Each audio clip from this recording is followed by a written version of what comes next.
Welcome to the Perspectives Podcast. Josue here, Chase as well, and welcome back to the conversation. Chase, what are we talking about today? Yeah, man, super excited for this time that we're going to have together. And for those of y'all returning listeners, y'all know for the last six episodes, we've been having a panel series conversation on adding our perspective to a lot of the things that has been talked about broadly in culture over the last few months.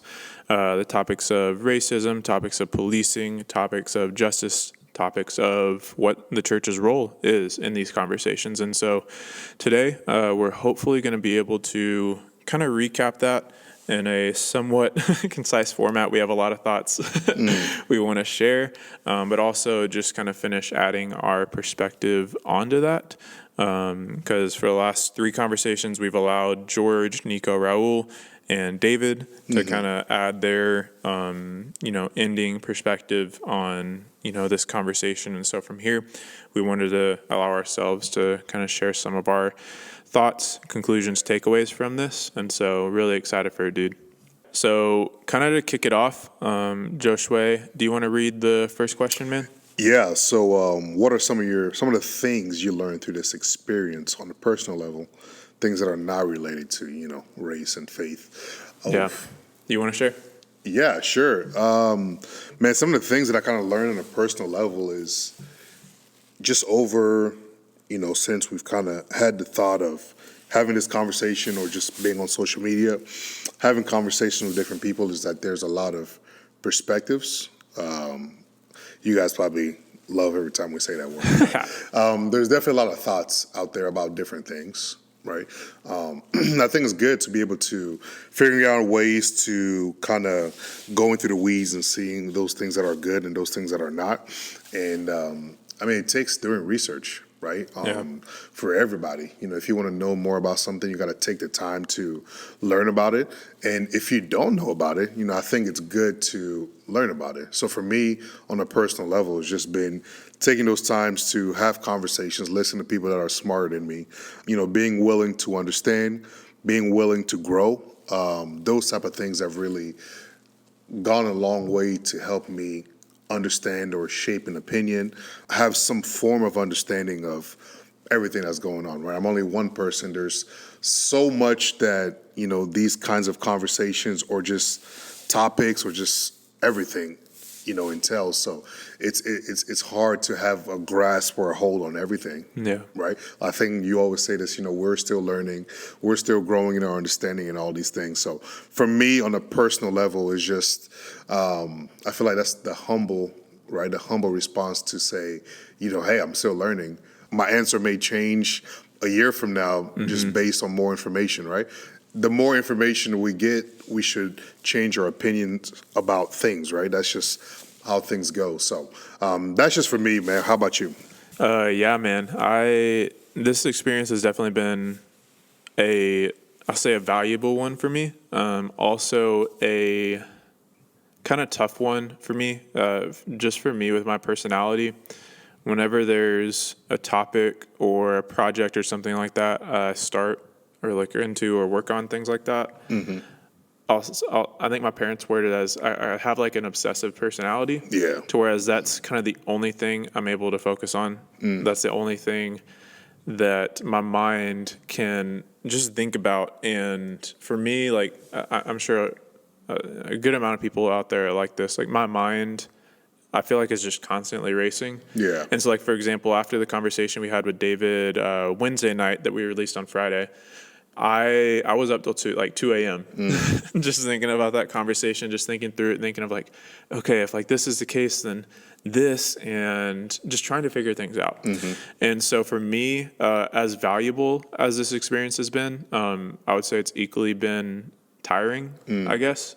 But I think it's good because one of the things through that tiredness, through how complex these issues are and things like that, is just realizing that it's very hard to come to a nice, neat conclusion in only even just like 12-ish hours of conversation, which is about kind of what we've had as a group. And then for me, I would say 40, 50 hours of like personal research and things like that, of looking at different articles, of watching different YouTube videos about these things, hearing professors, hearing different academics or intellectuals talk about it. And even after that, which may sound like a lot to some people, Yeah. I'm still trying to figure things out. And so with this, it's so important to have community and a group of people around, of which I loved that that's how we approached this conversation, was from that group standpoint. Because so often, whenever we approach things as individuals and we think we get a grasp on a topic, intellectual pride can creep in and things like that. And so I would definitely say just the complexity of this is one of the things. And then as well, as much as it may have seemed in some of the conversations, we may have had interpersonal disagreements or conflict or whatever like that. It's definitely something that my personality doesn't like that. I'm definitely someone, for those of y'all who've known me for a long time, who kind of likes to just go with the flow and just be chill and relaxed and love people. And I've never really been one with public strong thoughts. Maybe in private conversation I share certain things, whether it was drinking in college or whatever, I'm down to talk about it, but never really on a public setting. And so it took me a while to, just like Wednesday, to kind of recover from these conversations, just from like an energy or mental standpoint of kind of getting back to that level of just like, geez, that was, it wasn't like a battle or a war, but it was just like a exhausting experience to kind of go through since it's outside of my comfort zone. Yeah. And so that was pretty interesting for me. As well, I would say something that I realized for me that's very hard is, it's going to sound so weird, but just allowing people to be wrong, of which we kind of talked about it in, I think, maybe David's conversation of, at some point you just have to let the Spirit convict and be willing just to kind of move on and leave the conversation as is and kind of go on with your life and revisit it at a later time. Whereas me, I had such a passion in this conversation of like, I just want to freaking figure this stuff out. Like, I want to figure it out, have a way to approach this going forward, and have it on, our podcast platform to be able to share with people of just like, if they're wondering my perspective on something, like, hey, go listen to this, go listen to this, rather than having to go through the same conversations 50 times. Right. And so it's something that a podcaster who I listen to a lot, which I know this, is Joe Rogan. And so just seeing how well he handles disagreements or situations where he thinks that the guest he has on may be wrong, I never really had that much of like a respect for that, of how well he's able to curate those conversations and host those and not get all up in this like crazy fit about, no, you're wrong about this, and just being willing to move on. Yeah. And just simply asking questions. He's someone who, he says all the time, like, don't trust me, I'm an idiot. To whereas I think I've kind of dove into the opposite in times of getting into pride and just being like, no, I understand what's going on here. Yeah. And so I want to get that across. And it's been an interesting time, and I think one of the other things which I've learned from a previous time in life, but definitely in this as well, is like, and this would be encouragement to everyone who's listening, is like not to be so focused on an issue that you lose your faithfulness in other areas, because that's where I think we're able to see a sign that we're not equally yoked in the call that God has for us. And as well, we're taking on too much of a burden, because the burden that the Lord gives us is supposed to be light and something through the power of the Spirit that we're able to carry without affecting our faithfulness in other areas. And so it's been interesting. And then I would say the last thing would be kind of what we were talking about before this conversation is, I'm someone who wants to articulate things perfectly. I know you are too. And you want to be able to make sure that everything you're saying is like a perfect representation of your perspective, your thoughts, things like that. Yeah. And how impossible it is to give that perfect, full, succinct deep representation of your whole thoughts, especially on a complex this deep, and something even as small, even though it's seemingly not small, as like an hour or 2 hour podcast. Yeah. Like there's just things that we won't be able to get to, and that's fine because we're not supposed to be perfect. And I don't know if that's something good to strive for. And Yeah. so it's been interesting, and I'll say I'm definitely excited to go away from these conversations with the lessons that we learned, moving forward as we kind of figure out what God has for this podcast for the next year and everything like that. And so kind of going from there, the second question for this recap that we wanted to get to was if there's anything that either one of us wanted to follow up on from a previous conversation, whether it was a topic that we discussed that either because we had 5 or 6 people on a conversation that it's very hard to curate those and kind of prevent the tangents and all that stuff, like stay on track. If there's anything that we kind of touched on that you weren't able to share your perspective on, or kind of a thought that you started but weren't able to necessarily finish.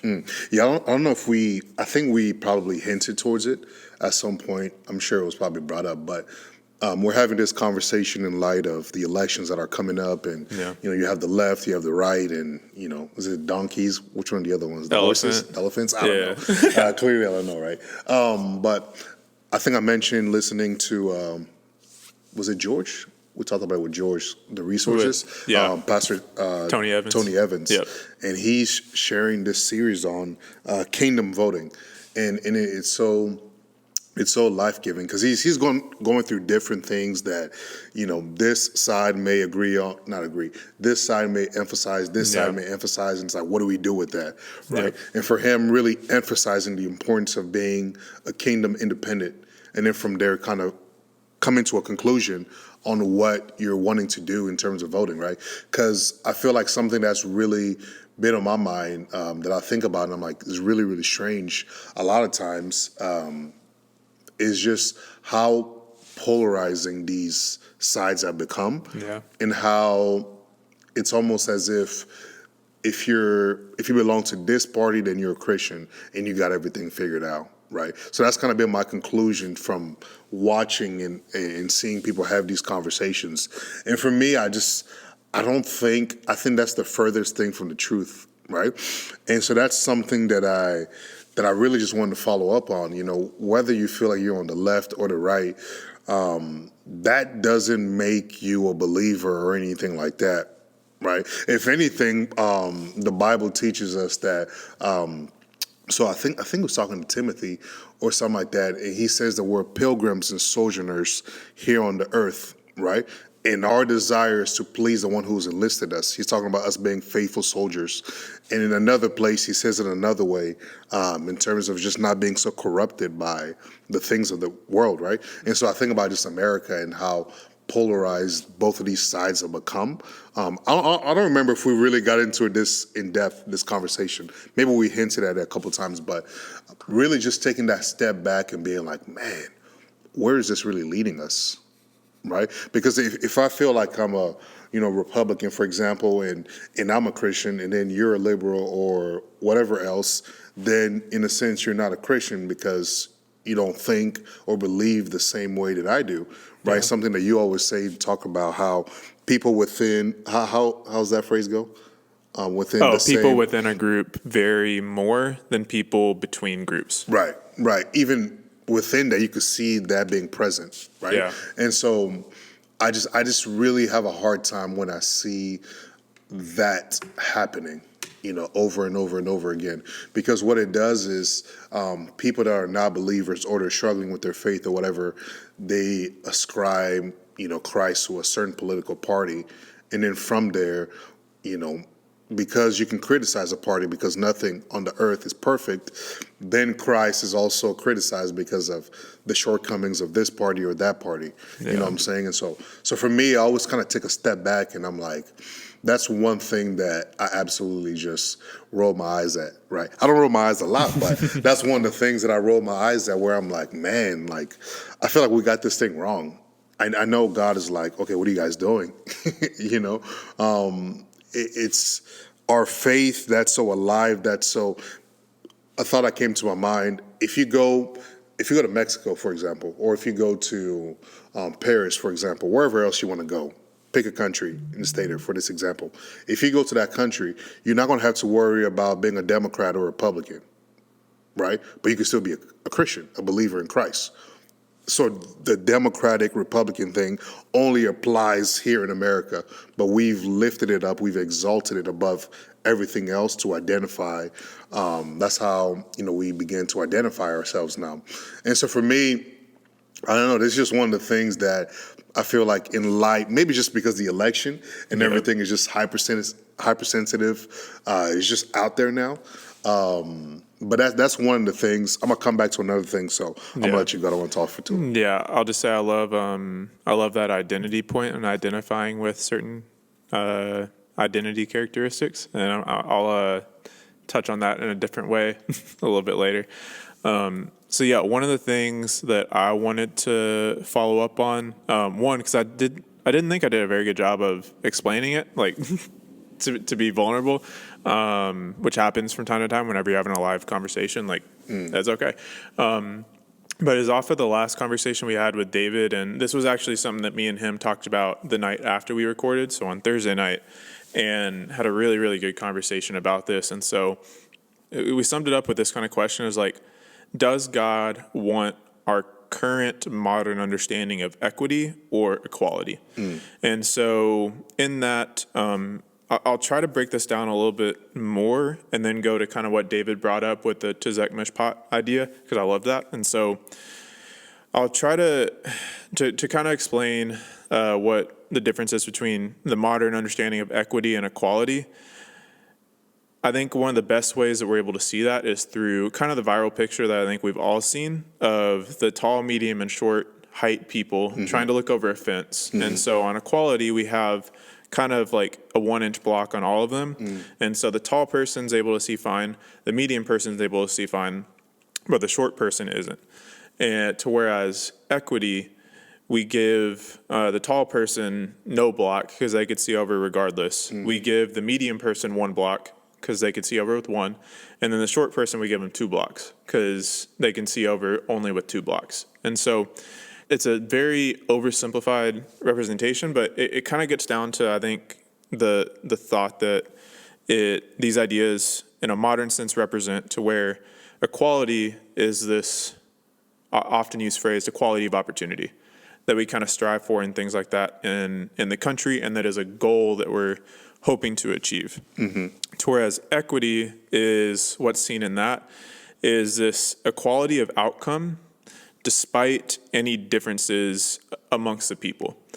And there are different times, I should say oftentimes, where these ideas of equity and equality end up competing with one another, and it's something where they're actually not able to coexist. And so kind of the reason behind that is essentially if you force equality of outcome on a group, then you have to remove choices and opportunities from the individuals to create it. Because of the differences and behaviors, choices, personality, everything like that, there's not going to be the same outcomes between individuals or to a certain degree amongst people groups. And so because from there, culture comes into play, where there's different cultural values, different cultural behaviors and things like that. And kind of like what we talked about before the podcast, like the degree of variance amongst individuals will be higher than the degree of variance amongst groups, because oftentimes culture and groups aggregate and become an average and less extreme. But so we can kind of see that in a brief example, the lowest income white individual and Jeff Bezos there's a more of a gap between that than there is between the average white income and black income. And so we can kind of see that there. Obviously, as I'll get to here, is kind of like looking at why the differences are there. And so one of the ways we can kind of see how equity and equality can sometimes be at a head is we're seeing this in California right now, where they've proposed to get rid of civil rights legislation, where you're not allowed to discriminate based on race, gender, sex, XYZ. And that's one of the ways that we strive towards equality of opportunity, is not putting these unfair roadblocks in front of people to get them to be able to prevent them from making choices that they want to, or to achieve a skill or things like that.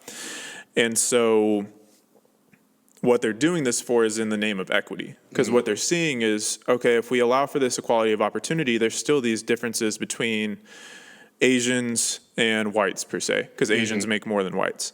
And so we don't really like that. And so we want to have this equality of opportunity amongst group, or this equality of outcome amongst groups. And so since this equality of opportunity is in the way, we just need to get rid of it so we could try to strive towards this equity of the modern understanding. And on the surface level, equality of outcome might seem like an okay idea, but in reality, our modern understanding of it, it's a fundamentally bad idea.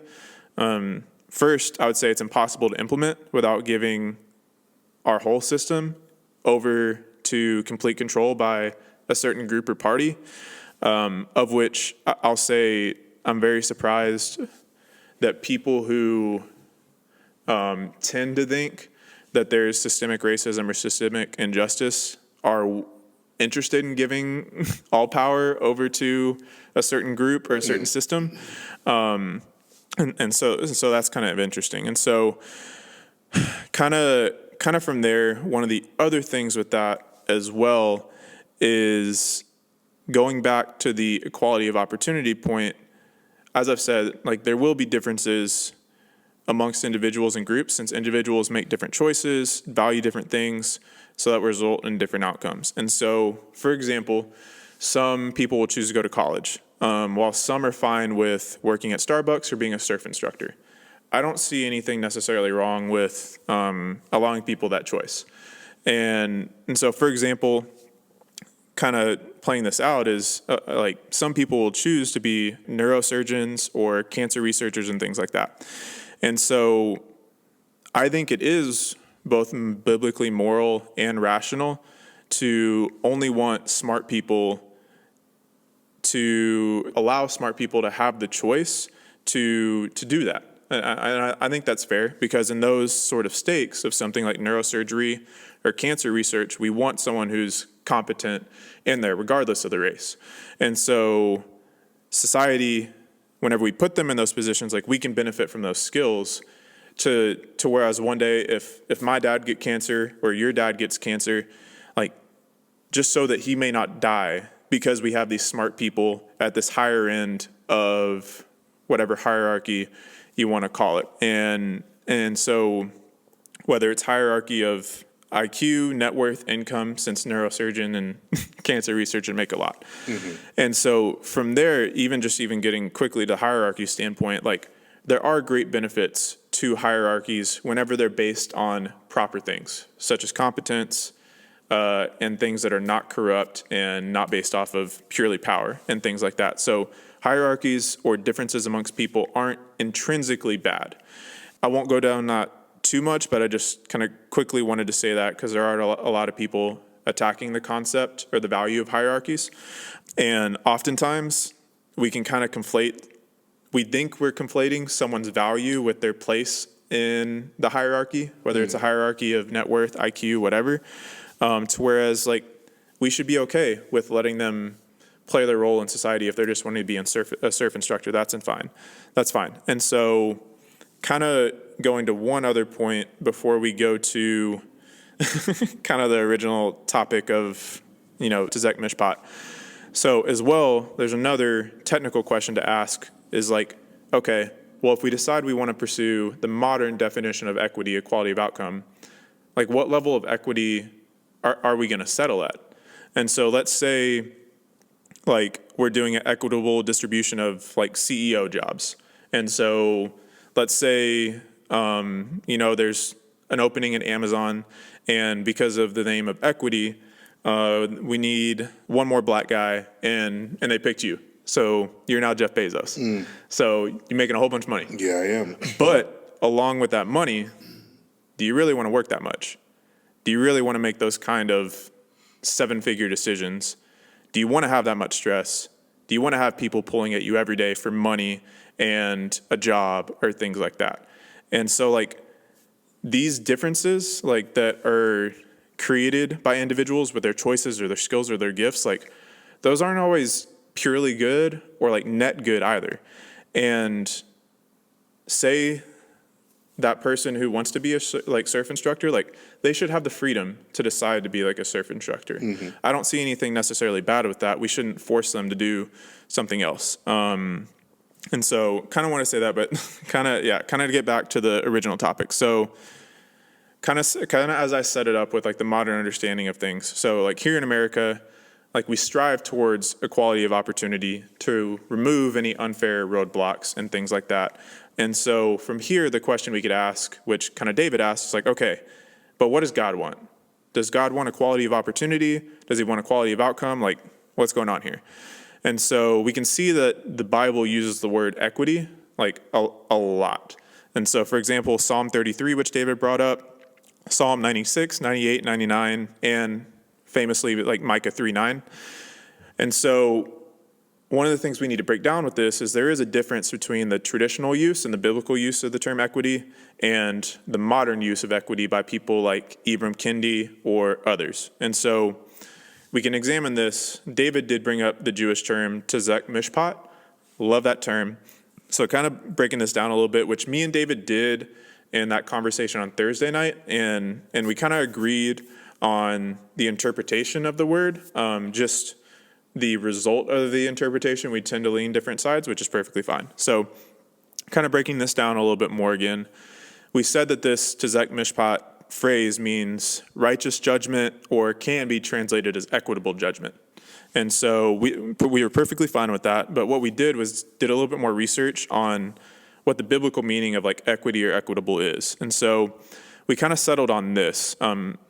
Equity then originally meant justice, both in the sense of fairness, like a level playing field, and in the sense of uprightness, like a straight standard. This is the way God deals with people, fairly and according to a standard. It is also the way that we should deal with each other. When we don't, inequity, or I can never say this word. Iniquity or wickedness results. And so as well, we're going to put all these show notes up on our website, things like that, so y'all could go look at this because we got a lot of information here on various topics. And so basically to kind of summarize, what we said by the definition of equity there, when God speaks about equity, he is saying, in summary, fair and upright justice. And so when he becomes concerned is whenever there's unfair or double standard, you could say, factors that cause inequities. And so our modern understanding of inequity is just whenever there's any sort of difference amongst a group, we automatically in modern days call that an inequity. But God only calls it a inequity whenever it's caused by something that's unfair or a double standard factor. And so from there, we could already see it's a little bit different from our modern understanding. As well, he understands that people are created uniquely, differently, with free will, with different choice abilities. They'll make different choices. And so because of that, there will be differences amongst individuals that will cause different outcomes. And God's aware of that. Mm-hmm. The only time he's concerned about those differences in outcome is if they're caused by unfair and double standard factors, of which we know does happen. And those are things that we should look into whenever we see that and be able to stand up for. As well, from a people level, because culture has an impact in terms of people groups, and cultures have different value systems, different preferences. Culture comes into play, and that's why some groups on average, that's a factor, why some groups have different outcomes. Obviously, another factor would be unfair treatment, things like that, such as racism in our country's history, slavery, Jim Crow, redlining, all of that. And so, again, that's kind of going to another question that we didn't really get to dive into too deeply, is like, how do we account for previous injustices? Like, how do we account for that today? But so kind of the main thing I want y'all to get from this is like, which me and David agreed on, was we shouldn't be concerned only with just general differences amongst individuals or groups. So whether there's an income gap, whether there's a home ownership gap, things like that, that should call us to dig deeper and understand the factors to then see if there are unfair or non-upright factors per the biblical definition of equity. And so some of y'all may be saying right now, because that took probably, I think, 8 or 9 minutes to explain, it's getting pretty technical and specific here, like, does this really even matter that much? And so you and I kind of talked about before the podcast in Deuteronomy 16:20, the Lord says this: follow justice and justice alone, which is that tezek mishpat idea, that equity idea, so that you may live and possess the land the Lord your God is giving you. And so we can see to a certain degree, this is a very important matter and kind of a life and death matter, especially with how often God uses the word equity. And so kind of from there, just to kind of briefly say a couple last things with that is, with that, whenever me and David had our conversation, kind of with him, where his perspective was, which is okay, is for him, anytime he sees a difference amongst whites, Hispanics, Asians, blacks, whatever, especially a pattern of those, as he talked about in the podcast, he tends to think that there is likely a case of something unfair going on there, to whereas just to be vulnerable, like for me, whenever I see a difference, like I tend to not automatically think that's likely. I want to do a little bit more digging. So that's just a difference in personality. That's okay. God can use both of us in unique ways. And so we were kind of missing each other a little bit in that conversation on, the measure of systemic racism, what equity really means and things like that. So I kind of wanted to follow up and then kind of just in this with, not all systems unjustly produce inequity across various areas. And just because there's a difference, as we said, doesn't automatically mean it's caused by racism, unfairness, things like that.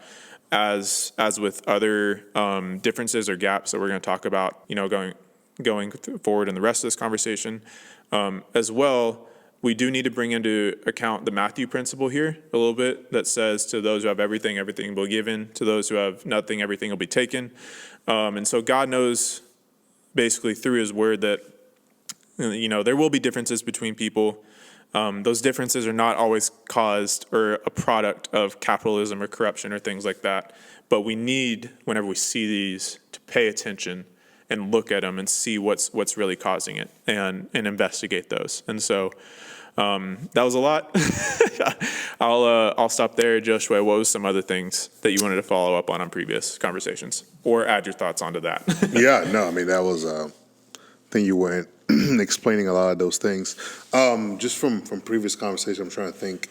I think it was really cool, kind of just talking to Nico. I felt like he had a really interesting background, all the things that he's been able to be a part of, and just and his story, his story even. And so I thought that was really cool, really unique. Thanks, shout out to Raul, for getting that set up for us, so we can have someone like him come in and kind of just share. But yeah, I mean, I just feel like there's still a lot of things that, whenever even you speak about relations between police and minority groups, how there's always like this big, in terms of how people are treated, a lot of people, will bring that portion up, and we still see that today. I hear stories from friends that, I know personally, and you hear the stories, you're like, what? How did that happen? So those are some of the things that we still see. And so one of the things that I kind of want to follow up on is just, I think it would just be good as the nation, it feels like, is having these kinds of conversations to see how we go about, maybe figuring out some of these issues. How do we go about coming to a place where we can have a better understanding or even a better grip on some of these issues? Because it's not just as simple as saying, or coming to the conclusion that all police officers are evil people or bad people, because that's a little reckless, right? And unfortunately, some people have done that in the culture. I think they probably do it in jest. I don't think they truly believe that. Agreed. Because you can't generalize everybody because of whatever, right? Yep. But yeah, I mean, I feel like it's an opportunity for people to grow. Even police officers. When I went to the protest in Dallas, we got to protest with the Dallas PD, and I can't remember her name. police chief, something for Dallas PD. She was just sharing different ways that she wanted her department to improve in terms of relations with minority communities and just different things like that. So I thought that was pretty cool, right? So just being able to experience that and having people voice their opinions and just her, giving responses. What are you guys doing about this? What do you guys think about this? I thought those kinds of conversations were pretty helpful. So that's another thing that kind of came to mind. So. Yeah, I like that. And kind of my second thing I want to bring up, like, I think, is kind of related to that and like the kind of police topic. We talked about it a good amount in episode 3 with Nico and David and others. And so kind of going off of that, like I wanted to follow up on a few things because I know kind of talked about police killing data and things like that in that conversation. So I wanted to kind of wrap that up because there's a lot going on in that, kind of as you and I talked about before we started recording. And so kind of to give as concise and as full of a kind of perspective on this as I can. So as we discussed, in part 3 of the panel, we did agree and say that, the narrative that Black Americans are getting shot at disproportionate rates compared to other races, the number that's often quoted is like 3 to 1. It's something that just that number is resulting from not looking at things through the proper lens. And so from there, whenever you properly look at it through the lens of Black individuals in proportion to the crime population or the police interaction population, rather than the population overall, that gap actually disappears and actually shows that more white individuals are likely to get killed in comparison to crime statistics. And so I will say it is important for us to control for crime in those instances because different groups unfortunately do commit crime at different rates. And obviously there's a lot of factors that go into why that's the case. And we can definitely go into discussing that a little bit later because there's certain things that I think we could do from a generosity standpoint, from a policy standpoint, from a culture standpoint that can help with that. And that I would say is all of our responsibility to kind of help with that. One of the things I did want to add on to that is I did want to give a full perspective and kind of, as I put here, like be honest and give Black America their due, even though I don't know if that's the proper phrase to use.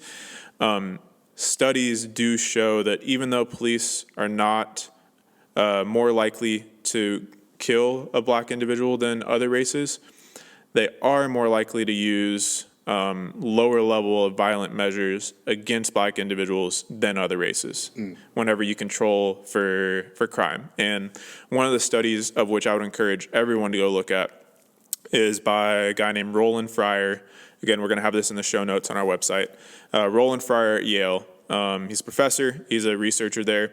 And he did a great study, an exemplar study on this, of basically looking at the kind of racial rates of non-lethal and lethal force used against all races. I think he only looked at whites, Blacks, and Hispanics. And so kind of his summary that he found in that study is on non-lethal uses of force, Blacks and Hispanics are more than 50% more likely to experience some form of force in interactions with police than white individuals.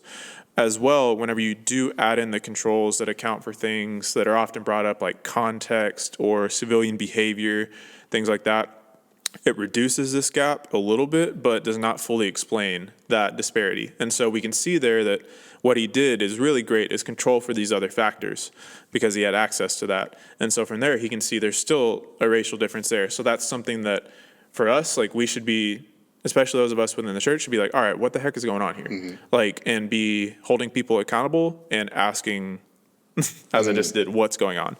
And so one of the other things that he kind of also said in this is on the most extreme uses of force, officer-involved shootings, we find no racial differences in either the raw data or when contextual factors are taken into account. And so again, the raw data is just compared to crime statistics, but Contextual factors are things such as evading arrest, resisting arrest, things like that.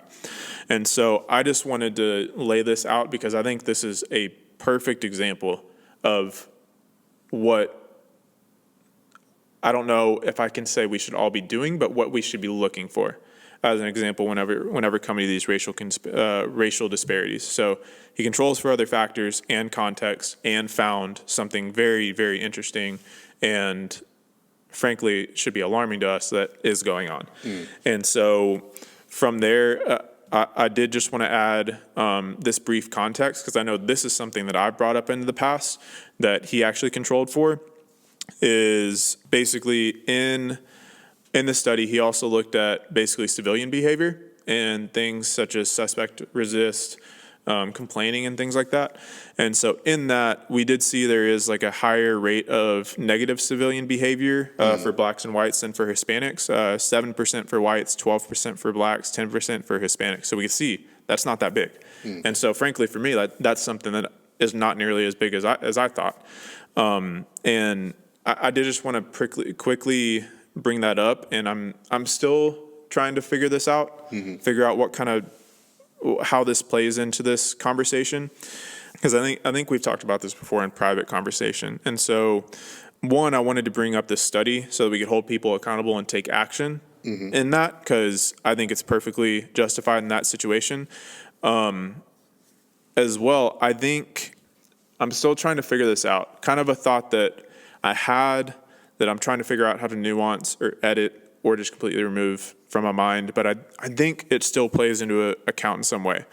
I do think, as we can kind of see here, that the rates of resisting or evading arrest is a factor that comes in to whenever black individuals or individuals of other races are killed by cops, even white ones as well. Because like one of the things we talked about in the past is like, how can a freaking school shooter come out in freaking cuffs and George Floyd can't?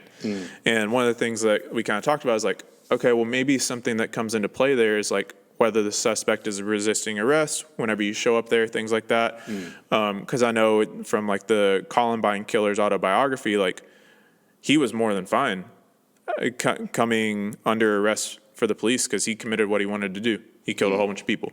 And there's a unique psychology kind of going on there. But so I think that may be like the thing with some other of these shooters is just like, you know, I did what I wanted to do. So you know what? I'm fine if you impose the death penalty, whatever. And so I think there's some sort of like, frankly, not good psychology stuff going on there. But so I just kind of think that this resisting or evading arrest like comes in at some point just because whenever you've been told your whole life that the police will kill you for no reason at all, I do think that creates some kind of fear in individuals that's told to, whether healthy or unhealthy. I would say from looking at like the numbers and the scope kind of what we looked at in terms of like unarmed individuals killed and those numbers, especially compared to other ways that black individuals get killed, I'll say I don't think that fear is rational. I do understand it, especially whenever like someone like a friend gets into a bad interaction with a police officer. I don't really know what the best way is to address that fear. If you want to speak on that after this, I would love for you to. But basically, I do think that's something that kind of should come into play here and that should be discussed. And I think part of figuring out a lot of these broad issues that black individuals in America are bringing forward and things like that is us potentially being courageous, being bold, and being willing to discuss like black culture in comparison to other cultures. Because like one of the ideas that we have in general for perspectives is that there are unique things in every culture around the world of a unique characteristic of God's character. And so we should adopt those good things. But what that also shows on the other end of that is there are things that cultures don't do so well. For example, I think in white culture here in America, we're just a very apathetic group where we just kind of want to get along, things like that, and make our money, go to our church service, all of that not good stuff. And so potentially I'm saying it because I think in a lot of these kind of conversations, we just hand wave the culture aspect and just dismiss it offhand, and in a way overemphasize the race aspect to it. And I think those of us within the church, we have a unique way to be able to wrestle with this race ethnicity conversation that we're not using. People and Christian leaders like Lisa Sharon Harper and KB have brought up this exact point that race is simply, I should say that we need to reclaim ethnicity, because that's something that God has given us so uniquely. But this current understanding we have of race is simply just a political and social construct. We kind of went over this in terms of the modern understanding of race in a previous episode. In short, it's from Plato in 360 BC, and God addresses this in 1 Peter when he talks about us being one race. I think that is directly addressing that social construct. And so I do want to say this as well. I understand the tendency of why we don't want to discuss culture. And I think it's reasonable, but I still think we need to be bold, because these talks about culture in the past have turned into things such as white supremacy, black power, tribalism, things like that. Not good things. And so the thing is, we need to be bold in discussing these cultures and discussing the good and not so good parts about all cultures, so we can learn from each other, especially in a multicultural society, so we can come together and have some sort of foundational values that we agree on and strive towards. And so I did just kind of want to add that, because I think that not just, as I said, black culture we should be looking into, but white culture as well, Asian culture. Why are Asians doing so good here?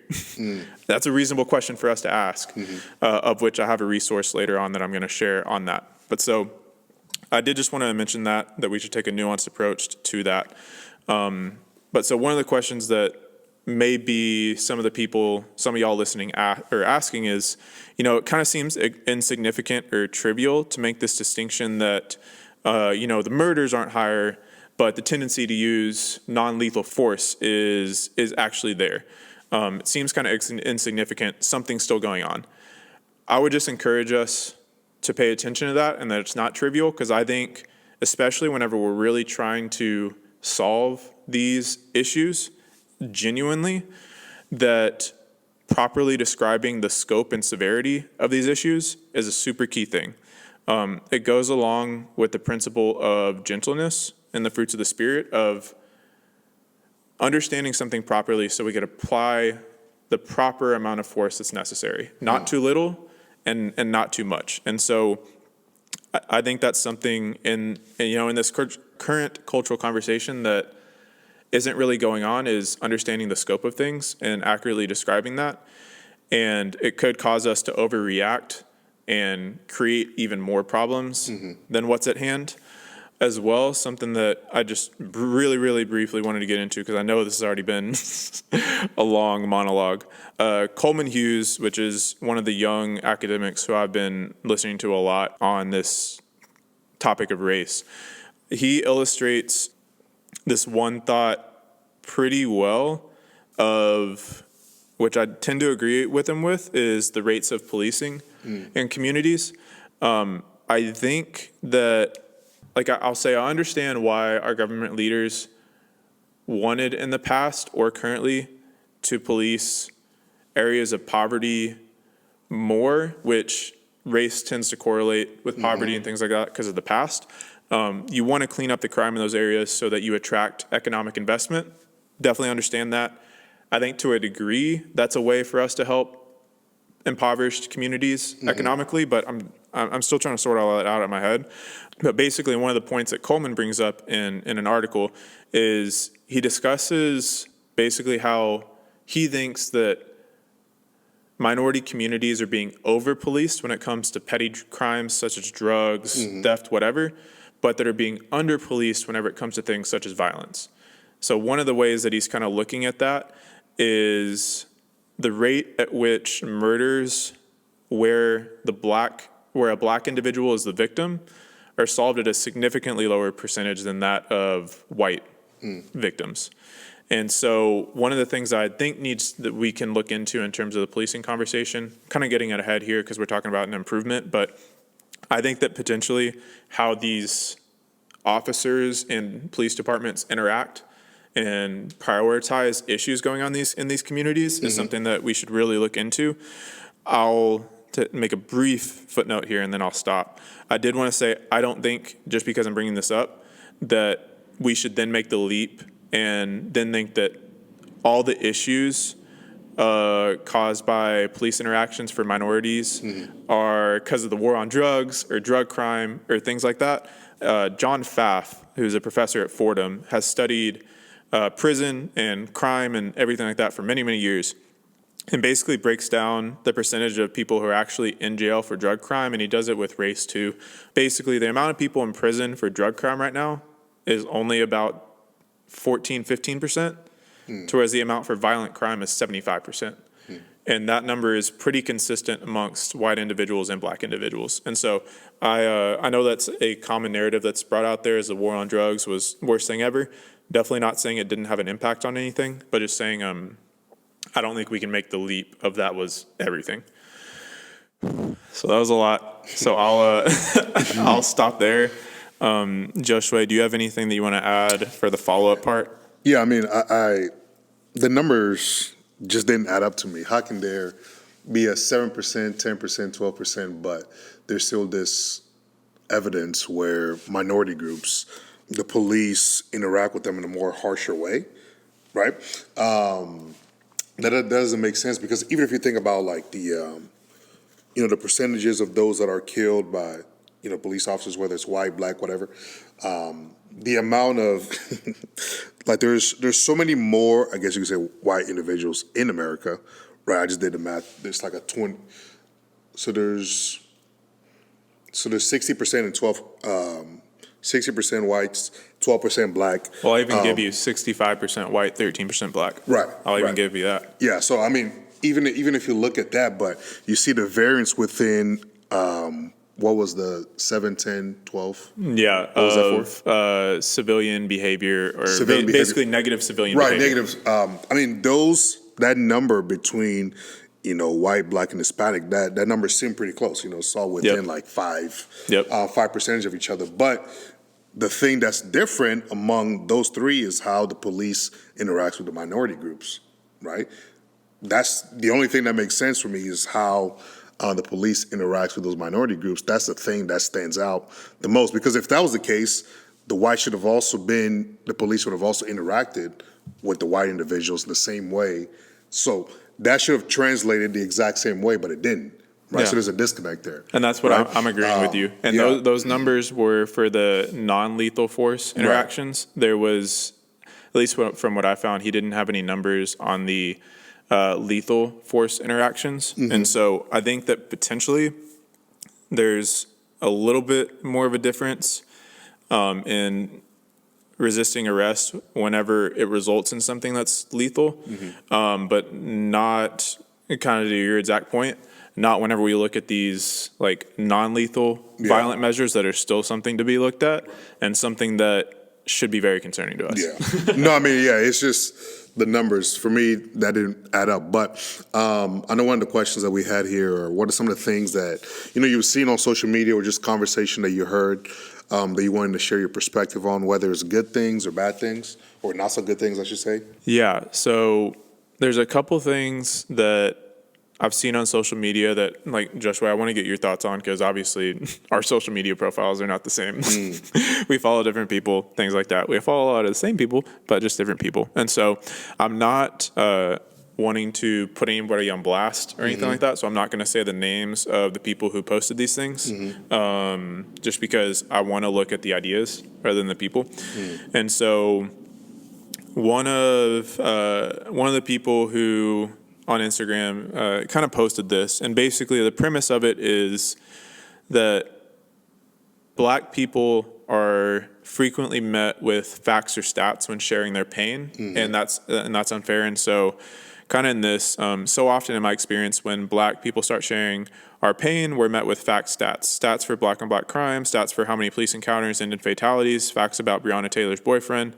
There's often a never-ending barrage of facts and stats. A question to consider: when's the last time a fact, stat, brought healing to someone who is grieving and mourning? I can't find any record of Jesus quoting stats. No stats on Samaritans, no tax collectors, no stats, no adultery stats, just radical love, compassion, empathy. Maybe a modern rendering of 1 Corinthians 13 can help. If you quote all the right stats plus stick to the facts but didn't love, what did you gain? And so I kind of want to, I'll kind of stop there because that's kind of the basics of premise. What are your thoughts on that? Do you think that's accurate? What's your general perspective on that? Yeah, I mean, it can be short if you want. Yeah, no, I mean that's that's beyond accurate, right? It's always the same thing time and time again. Well, let me give you this Black on Black crime. Let me give you this and this and this and this, and you're like, what? Even within the church, not just within people you're having conversations with, private conversation. Even within the church, it's always that same. I don't know if they all have like this thing saved, where they just pull up this stat that they get out of nowhere. It's always the same stat too, right? There's this Black on Black crime. There's this and this, that, and the other. But I mean, oftentimes people don't take the time to, from what I've seen, sit down and actually have conversation or empathize with the person when they're sharing their experience or their pain, right? It's always, well, this is making me feel uncomfortable. Let me throw this stat at you. So yeah, I think, and we're gonna get more into this with the empathy and correction part towards the end. I'll just share one brief tidbit that I was like, man, I don't really know if this is fully accurate. Whenever he talked about like Jesus never quoted stats on Samaritans, no tax collectors, things like that. I do want to say there were a number of times where Jesus shared specific truth with people when he was motivated out of compassion. So, for example, for the man on the mat, pick up your mat and walk. And that's something that's pretty like significant. And so I don't know if that directly correlates with throwing stats out there. I tend to think not directly. I do think there's some degree of correlation there with, reality of what's going on, some of that being mirrored by data, and then truth. But kind of, which goes a little bit of preview of our thoughts on empathy correction. Kind of for me, like, I think that basically finding that balance of validating their feelings, validating their pain, and then sharing truth that may comfort them by understanding, hey, this injustice that happened isn't happening like every single hour, every single day. Like maybe that could provide for some relief. I'm not sure. That's a thought that I've had. But yeah, I just wanted to get your thoughts on that and then to share that little tidbit. The one other thing that I wanted to bring up, because I know we briefly discussed this with reward, is racism exists in all of us and is a sin. I think we would both agree that racism is a sin. What are your thoughts on racism existing in all of us? I think I don't really want to have that whole definition conversation, but a lot of times it speaks to how one demographic, one group of people may see themselves, towards another. But then there's also like prejudice, which is probably, the word that you could use in that aspect in terms of like how you might see this group of people and how they might see you in return. But whenever you bring up the word racism and just you think about this country's previous history and all of that, I don't know if I would equate it to that. You know what I'm saying? But if I think more about prejudice, then I'm like, okay, I could see how, me being white, I may look at me being black, I may look at a white individual and be like, or someone being Hispanic may look at somebody else and be like, So those type of things are within us, and we all, on an individual basis, got to work on it. But those are just kind of what comes to mind. Yeah, and I definitely, and kind of going off of your point of prejudice, which we're going to get to here in a second, I kind of think a very good breakdown of racism is either prejudice or discrimination, because it goes towards both the mind and the actions. Because I think, which we'll get to here in a little bit, like stereotyping is a way of racism. The only thing that I would add to this is basically, I don't necessarily think the logic is good with this, just because there's no other sin that I think we specifically say this with and apply this to. Like, we don't think adultery exists in all of us. We don't think murder exists in all of us, blaspheming, things like that. Obviously, whenever we break one law, we break all of them. But I don't think it goes over specifically to like the specific thing of like, not everyone struggles with this or this or this. Right. And so I don't see how, as I said, I don't see how that logic carries over. Like, that's kind of the only thing. Yeah, I mean, no, that's a fair point. I mean, to an extent, I agree with that as well. Yeah. I think the word that might more biblical word is partiality. Yeah. That's what the Bible uses, and Yeah. how you come to judgment about certain things. So, I mean, I would prefer that word as well. You know, Yeah, I think I like that. kind of goes into this conversation pretty well. So, Yeah, I like that. Yeah. Cool. So we can move on to the next question. So what are some of the big ending conclusions or small conclusions as a result of this conversation and your research over the last 4 or 5 months that you've been able to draw? We'll preface this with, like, these are not all the conclusions or lessons we've learned from these conversations or our research, because that would take forever to discuss. Yeah. As well, we're already at over an hour. So I'm just going to briefly start with this. Me and Josue kind of talked before. I did want to start this segment on a positive note. And so I'm pretty much sharing some numbers from an article that Coleman Hughes wrote on Colette, basically about Black progress and some good news, and that pretty much we never really hear about in the media, and we're going to talk about why. And I think it's good to share these things. I do. Whether it's having that positive mindset, whether it's anything like that, I think it is good to share this. And so pretty much I'm going to share some numbers for progress by Black Americans since 2000. So for mass incarceration, since 2000, the rate of incarceration for 18 to 19-year-old Black men dropped 72%. 20 to 24-year-olds dropped 60%. 25 to 29 dropped 59%. The teenage birth rate amongst Black women, because men can't get pregnant, although we might think that in 2020, who knows, dropped by 63% since 2001. Death from disease for African Americans 65 or older from heart disease dropped 43%, diabetes down 31%, cancer down 29%, life expectancy for Black individuals up 3.5 years from women and 3 years for men. Education for Black students, amount of bachelor's degrees since 2000 up 82%. Master's degrees has more than doubled as well. And then increase in upward mobility. So 60% of Black individuals at every level of education, high school, college, master's, things like that, report doing better financially than their parents. This is a better percentage than both whites and Hispanics. He does preface or put a footnote here. Black men still do trail white men in upward mobility, but Black women go on to make more than white women from similar economic backgrounds. And so I'm okay with that. Because like I said, I'm okay with differences. Like, I think that's okay. So then from here, kind of one of the questions you may ask, like, why does no one share good news when it comes to Black individuals here in America about their progress? Why does the media try to portray it's a uniform belief in Black America that the system is rigged against them? He talks about like a couple studies here that actually the thought that the system is rigged against you, race plays into account in different things, is actually not a majority viewpoint in Black America.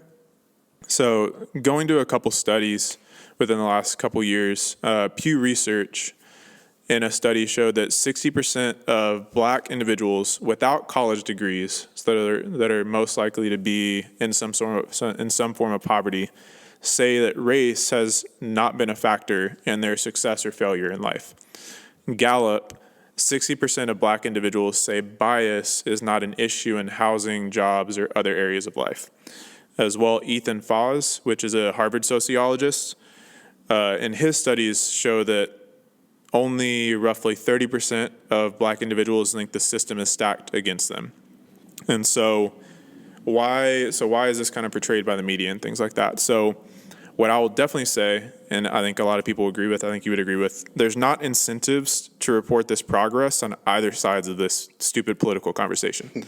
From Democrats and Republicans, they both rely in some way on the image or narrative that black America is stagnant or regressing. Democrats, because basically they falsely portray facts that testify black non-progress, because that is evidence of systemic racism, white supremacy, things like that. Republicans, what appeals to their interest is the narrative that black people have no jobs, have massive amounts of poverty, schools are crap. So essentially, what do you lose to vote for Trump? So those are kind of the incentives on both sides as well. From the media standpoint, the media just goes what sells. As we know, us as humans tend to watch things that, as we know from social media, make us angry, are extreme and things like that. And so they just do what sells. Their ratings get a bump whenever they talk about this stuff. It's a simple narrative that fits into the format of their short shows, and it's potentially false sympathy by America. And so I just think, starting this out, I think it's a good thing to be able to highlight black progress because it's not talked a lot about, and potentially that could give us some encouragement whenever we're 4 or 5 months deep into this conversation, that maybe there is something good that's actually going on, and continuing to press on in things that aren't potentially so good. And so that's kind of why I wanted to bring that up. Do you have any thoughts on that before we go to the conclusions and topics specifically? No, I mean, I was going to say, I think, like you mentioned with the media, I mean, there's definitely a concerted effort, especially on whether you're on the left or on the right. It seems like there is a concerted effort, especially when it comes to, African Americans in this country, right? I mean, that is clearly a reality, right?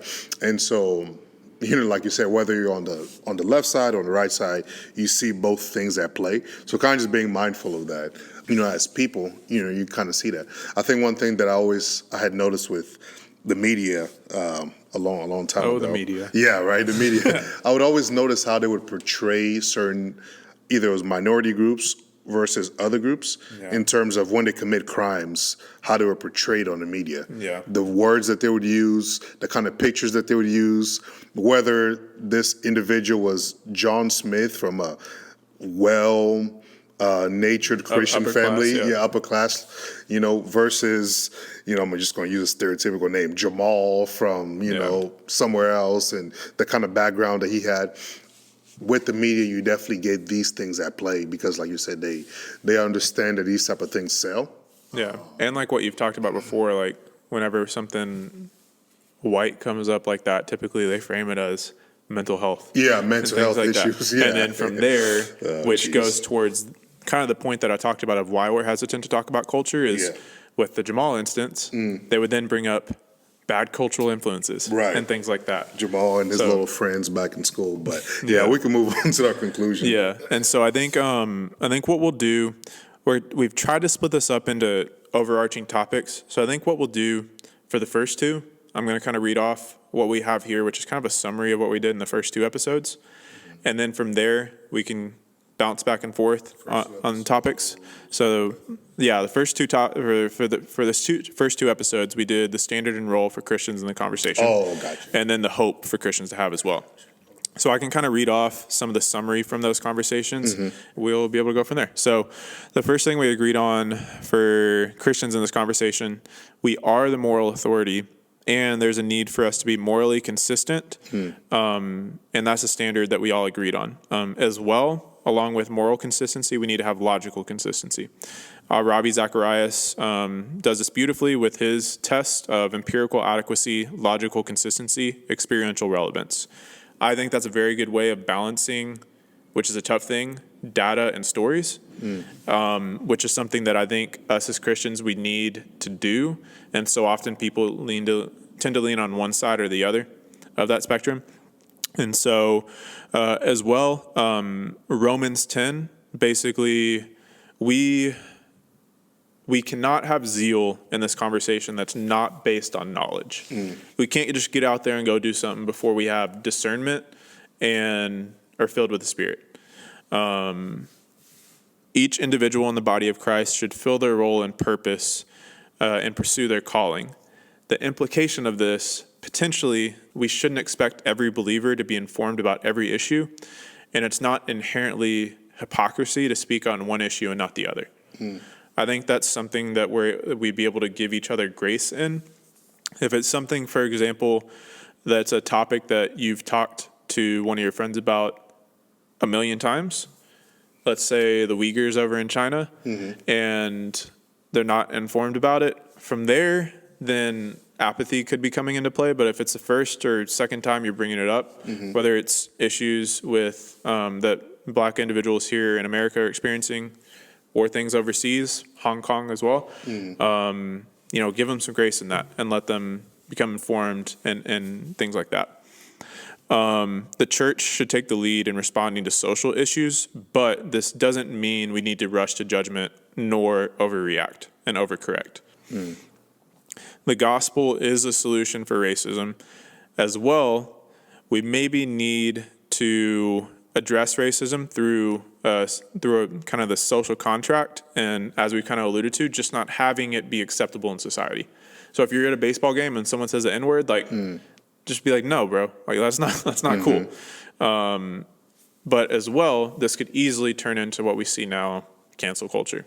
And so we do need to be careful about being judgmental, which is what I classify that as, is saying someone is a racist without knowing or looking at facts. And I think Reward does a beautiful job at doing this, of like the three categories of like being not a racist, doing something that happens to be racist, and then being a racist. There needs to be that middle ground so that you're not identifying someone as that label. As well, we need to have conversations with people to understand what's going on in their heart, to really see, if something that they said that happened to be some sort of insensitive or racist was a mistake, or if this is kind of a pattern that's going on in their heart. And so there needs to be kind of that series of time that's there, which kind of goes along with patience. Not every single Christian needs to be invested or have a stake in this conversation, because just like with their calling, they could be over in China right now trying to help out with things. They could be helping specifically with poverty and things like that. I think it's something for us to agree on, because that's something that this critical social justice movement that's kind of based off of critical race theory is trying to say is needed, is that, hey, if you're not compliant and involved in this conversation and have a stake in this, then you're a racist. Is kind of what this critical side of that is saying, that doesn't really mean super well. And so what are your kind of thoughts on that? Because I know that was a thought that I added into that. Yeah, no, I mean, I think, like you said, the first thing that kind of came to mind is the aspect of not everybody being involved in everything. Because, I mean, there are things that happen in the world that I'm like, I didn't even know that was present, right? So I would hope that people will give me grace and, at least let me come to a place of understanding it, or even seeking that out so I can understand it. And me not just being this guy, that's canceled because I didn't know this was a reality. Because I know when you brought up what was going on in China, I had to reach out to somebody that I know, and get some more information about everything that was going there. I was like, oh, wow, I'm surprised, So I think from that aspect, we have to be able to give, like you said, grace to one another on certain issues.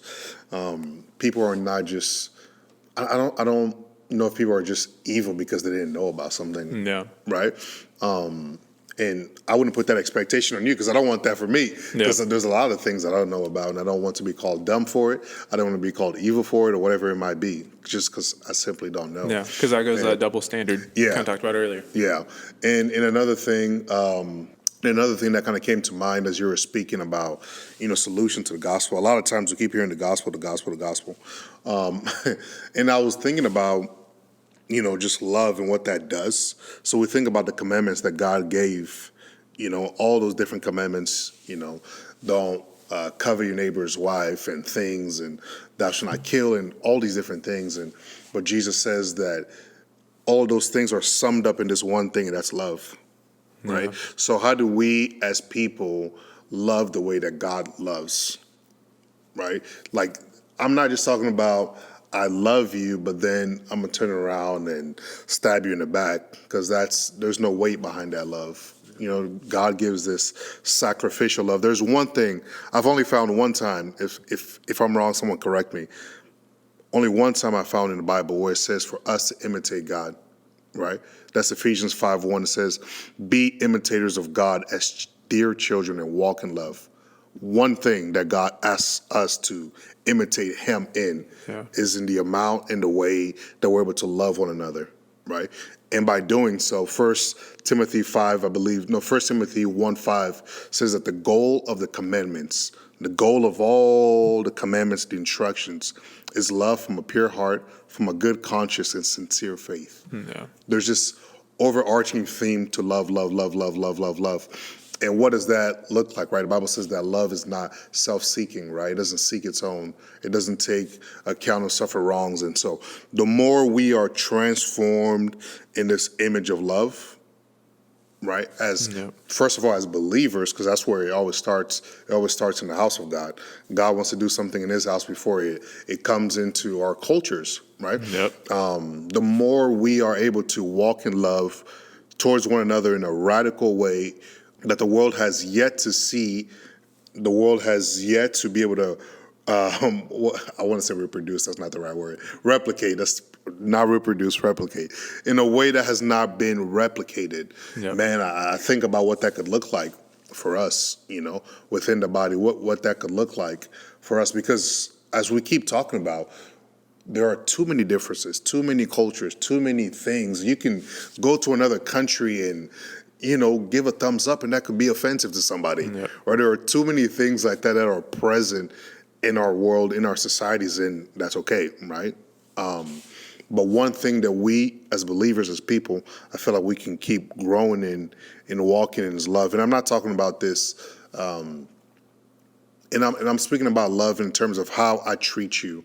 Yeah, as a person, in action, right? In action. The Bible says if you see somebody who's in need and you tell them you love them, it's like, well, no, you actually don't, because you should be doing something, right? There's action behind love. I didn't quote it exactly, but that's pretty much what it's saying, right? Yeah. There's action behind the kind of love that we should give, and so what could that look like?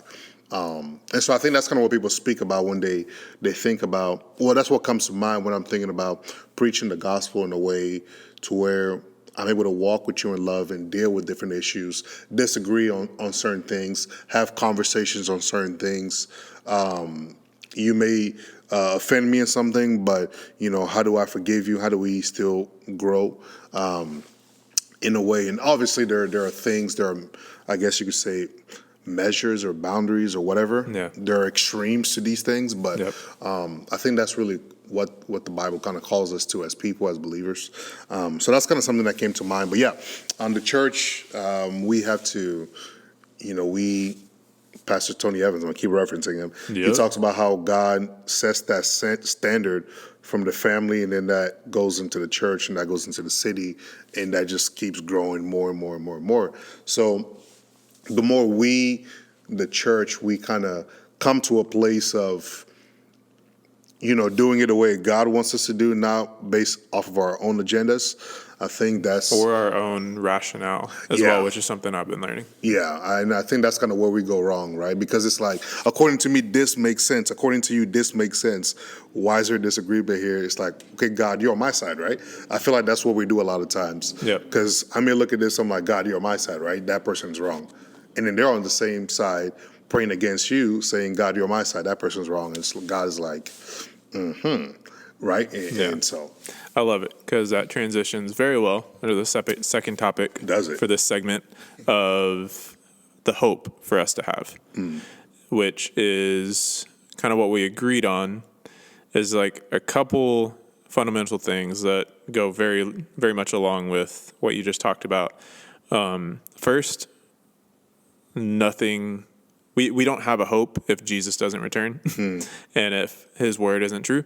Right. As Paul said, we should be the biggest fools on the face of the earth if it's not true. And kind of the second part of it is Ephesians 2, which goes, I think, exactly towards what you were saying of modeling things within the body of Christ for the world to see. And one of the things in Ephesians 2 that talks about is reconciliation and unity. And so from there, like, I tried to sum it up in this. I don't think it's perfect, but the best I could get. Reconciliation only comes through Christ. And I would say as well, like, love in action through being filled by His Spirit. And so this may be controversial, but I felt like it was something good to put here. It comes through Christ, not through reparations, education, etc., in and of themselves. So those remedies could very well be a byproduct of the Spirit and His work in us and what the church feels led to do by the Spirit. But we should not be seeking salvation in only those things. Andy Mineo talks about this beautifully in his song Vendetta, of which I would encourage everyone to go listen to. It's really aggressive. I like it. On his album Uncomfortable. So it's great. And so from there, this is a leap that I'm taking, which in our conversation, not everyone agreed to, but everyone was kind of like, I could see where you're coming from. We should only expect racial reconciliation to happen in heaven and in the church. It may happen outside of the church, but personally, I don't see that happening because they don't have the fundamental reasoning and connection for why to reconcile, which is Christ, as we know through Ephesians 2. So that was some thoughts there. And then pretty much from there, kind of a tangential thought is like, we as a church should never hold a hope that the world outside of the church will be harmonious nor resemble heaven. But in the church, we should hope and expect to live in unity and the Spirit to fill us, to bring the kingdom of God to earth. And so maybe a thing going along with that, which goes towards your exact spot, is maybe we should be cleaning our own house before we go into the world in terms of priority, but not to completely disregard the world. Because obviously Jesus was involved in the world of meeting needs, so we should be too. So those are kind of my thoughts for hope. You have anything you want to add? Yeah, no, I mean, I think that's good. I don't know if it's being, I just don't see the world in that aspect getting things right. Yeah. That's kind of the point, right? Yeah. Things are supposed to just keep getting worse. And so, as we can see in Revelation, yeah. Right. They're just supposed to keep getting worse. So we, as the church, how do we, to the best of the ability that God has given us and, through the working of the Spirit of God within us, how do we impact society around us? Yep. Right? Because the commission, it says to go into all the earth and making disciples, and it says teaching them. So there's a teaching that we as a church are called to do, right? And so, but I don't put my hope in those type of things. I don't put my hope in society figuring any of the things we've been discussing for all this time. This is more so just for us to reflect and hopefully grow and come to a place of understanding. But if they don't get it right, it's okay. Like, I get that, I understand it. But we as children of God, right, there's a different standard for us, right, that He has given us. So from that point of view, I mean, our hope is in Christ. I mean, I'm gonna say it again, you are here for a finite time. You're a sojourner, you're a pilgrim. This is not your home. Your citizenship is in heaven. And those things are not things to take lightly. And it doesn't mean that you kind of just like disconnect from society. I hate you guys. I don't care. Jesus don't come take me one day. Yeah, no. I mean, you're still called to serve wherever you are. right? Impact the people that you're next to. But if your hope rests in the government fixing all the issues in the world, then I'm sorry to disappoint you. That's not going to happen, right? You're going to be disappointed time and time again. So, yeah, I mean, our hope is in Christ. So, yeah. So last thing about Christian perspective in this conversation, and then we're going to go to the actual issues, and we'll try to keep it short because we know we're already at an hour and a half here. So this is a thought that I've had. I know I've shared this with you before. And so you can disagree if you want. I'm perfectly okay with that. So basically, I kind of titled it Race from a Christian Perspective, like our modern understanding of race from a Christian perspective, which I kind of alluded to before. So this may be controversial, but for us as Christians, the main, unique, and fundamental tool we have to come into this conversation with is the proper understanding of race and God's intention for humanity. We know by Ephesians 2 and 1 Peter that our current culture's understanding of race is not a biblical concept or category. We need to come to the table with that fundamental truth and then deal with these claims and issues of racism, discrimination, racial tension, things like that. Because if we're able to tell people, hey, this thing that you're dividing people up by really doesn't freaking matter. And not even a lot of people within the church understand that this category is not a biblical category. And so, because basically from there, if we don't have this proper understanding of race, then we can start to conform to the world's understanding of race rather than dealing with it from the proper perspective and with the fundamental understanding that race shouldn't matter in society and finding solutions to these issues from there. That is not saying that race does not have implications in society and that we should ignore those.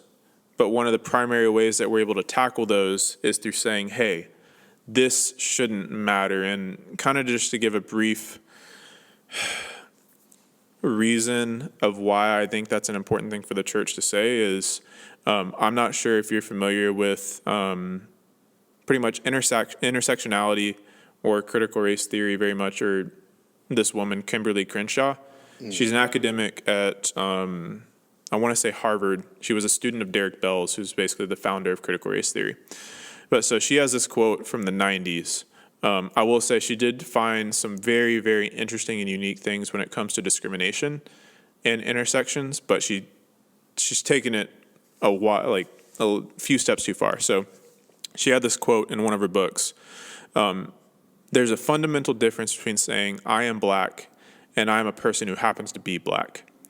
Whenever you say I am someone who happens to be black, you are forwarding the universality of your humanity rather than your group identity. And you're not placing enough emphasis on your group identity. That's her main thought, and that a lot of people are buying into now is basically that group identities are more important than individuality, of which I know we had this conversation a little bit with Reward of just like, what's a proper way to look at this?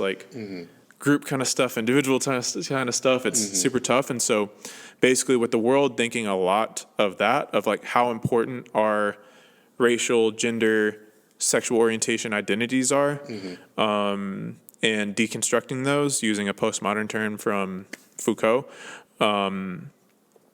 we need to come to the table, I think, with this understanding, and that it'll help us practically solve these issues and resolve this fundamental understanding, both from the standpoint of just within the church, because if we don't have that proper understanding within the church, then we're not going to be reconciled in any way, because we're going to think that this racial category has some sort of importance to God when it does not. But then outside of that, we're able to bring this truth to them just like we would the truth of Jesus and his sacrifice, resurrection, everything like that. So I'll toss that over to you because I know it's kind of it's a lot. So I wanted to. No, I'll keep it brief, yeah, because we're. And you can disagree. Guys. You're fine. No. I was just going to say, I think for me, I see it from the point of view that a lot of times when I hear people say that, it's almost as if, I mean, obviously, clearly I am black. Like I see myself, right? In terms of this tent that the Lord has given me, that's clearly what it is. And for me, I'm okay with that, right? And I can see you pigmentation's different. You're white, as we like to say, in society, right? And I can see someone else, but for me, I celebrate those things. I don't think there are reasons to divide us, but I feel like some people, when they say we shouldn't look at that, is because they want to ignore things that comes with, we've talked about the differences, right? So that's where I kind of push back, because I'm like, well, I mean, I don't, it's not this identity that I have, but it's just a reality of like what's going on presently in how the Lord made me, right? He could have made us all blue, right? But there's different shades. Some would be Smurfs. Yeah, we would have been Smurfs, right? But he's given us, different shades, different color, and all these different things. And I think for me, that's okay. Some people may take that to the extreme in terms of how much we should emphasize this, like to your point, but for me, I think that's okay. I just always get kind of weird when people are like, not weird, but I just feel like some people just try to get rid of it, because the Bible, talks about different ethnicities, different tongues. It says tongues, languages. It emphasizes a whole bunch of things that are different when we all get to heaven. Right, so it's okay. Our differences are okay. Yeah. I just don't think we should. We don't put it. To your point, like I don't put it like over me being a believer, right? Me being a new creation. I'm a new creation in Christ, and the Lord has made me black, and that's cool, right? That's cool. That's to me. That's what there is to it, right? Yeah. But there's not. I don't know. That's kind of what I think about. Because I'm like, it's okay. Like, I don't see nothing wrong with it. Yeah. But that's just a thought. Yeah. Cool. So now we could go, I guess I will work very much on keeping my part brief in terms of now basically going to these actual issues that we discussed. So I'll just kind of say from a general standpoint, my biggest thing is that I think a lot of these big overarching issues that are being discussed in the culture today are a number of different problems that are overlapping in areas, and that as a result of us mixing these, it's causing a lot of confusion and more complexity than what's needed, such as racism and police killings and things like that. Like, if we separate those things out, we can address those and address the various parts of those things that overlap individually. Yeah. To whereas I know other people have different thoughts, such as David thinks about it a lot more from a macro level. I just think it's beneficial to look at it from a micro level, then go back up to the macro level after we see the validity of each individual thing. And so here's the things that we're going to discuss. So racism, systemic racism, policing, justice system, education, wealth, Black Lives Matter, prioritization of issues, and then the empathizing with people. We don't have to add thoughts on each one of those, because I'll say I don't have necessarily thoughts I want to add to each one of those. So racism, what are some things and conclusions that you drew from that, such as, is this the biggest obstacle facing Black America? How big of a problem do you think it is? Not yet solutions, because we're going to discuss that here in a second. I'm gonna keep it short. I don't know if it's the biggest obstacle facing, Black America, right? But I think it's just something that pops its head. Yep. That's the best way I can describe it. It's just something that randomly comes up, like not every now and then, that randomly comes up on a national level to where everybody's like talking about it again. Yep. But people may experience it differently on their day to day. Yeah. Definitely agree with that. In short, I think racism is still an issue. I don't think it's the biggest obstacle facing Black America.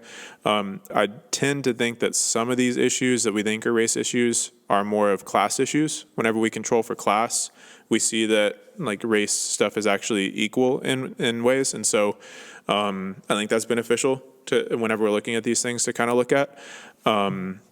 Systemic racism. What are any conclusions on that? Yeah, I mean, I think with that one, because a lot of the systems that were put in place, a long time ago, I mean, I think that we've had that conversation a lot of times with Nico, trying to figure out when. For me, I'm always like, when exactly these things dissolve? Yep. And is it more so now just the people that are in power and how they implement things, or is it systems that have been put in place, or things have already just been there for so long and they've just kind of just worked that way. Yeah. Like, that wheel that's already in place and it's just working. Yeah. Is it one of those kind of cases, or, that's kind of what I come away from the conversation. That's kind of what I think about, Yeah. that one. I like that. And yeah, I think kind of off of that, I do think a quick thought that I had was like that over time, our systems are inherently okay, but we did not give people access to those systems for a long, long time. That's and true. That's a there's good something that James Lindsay says, who talks a lot about critical race theory and intersectionality and kind of the problems with it. Is basically one of the claims that a lot of these postmodernists and different culture critiquers, I guess, have, is that the master's keys are no good. So basically the tools that we're using to operate in this world are no good, and that we need to tear down the master's house. To whereas the thing is really, no, the master's house is good. It's just we haven't been giving anyone the keys to have access to them. And so kind of going off of that, pretty much I don't think currently America is systemically racist based on my measure of equality of opportunity from a general standpoint. I do think there's times where opportunity is cut off, and that is an injustice that we need to look at, because that is not reaching the goal that we're striving towards.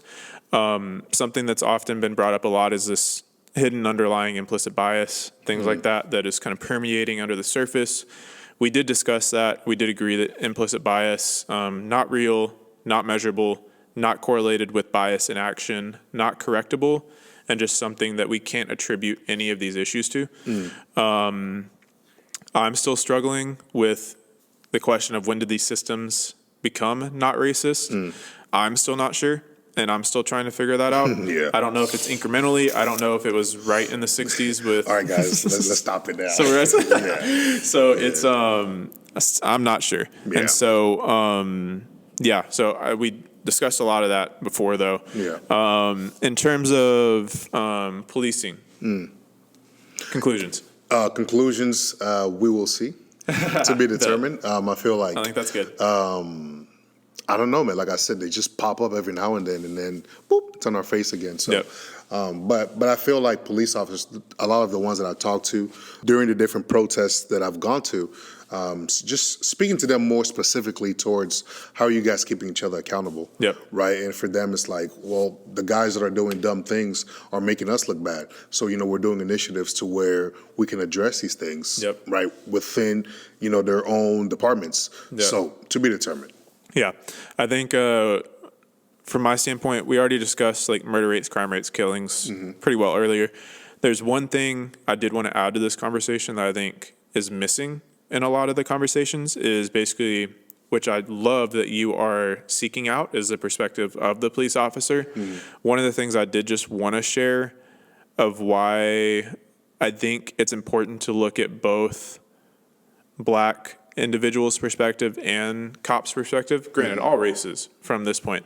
So I kind of wanted to kind of throw a couple of these things out there. So in terms of how many officers are killed by suspects a year, so basically 147 out of 900,000 officers were killed in 2019. So relative to other races, so basically 600 whites were killed out of, goodness gracious, like 180 million, something like that, probably more people in the country. 264 Black Americans out of 44.2 million, and I didn't pull a number for Hispanics. And so basically, averaging that out was 163 officers killed per million, and then 6 Black individuals killed per million, and then 3 white individuals per million killed per year by cops.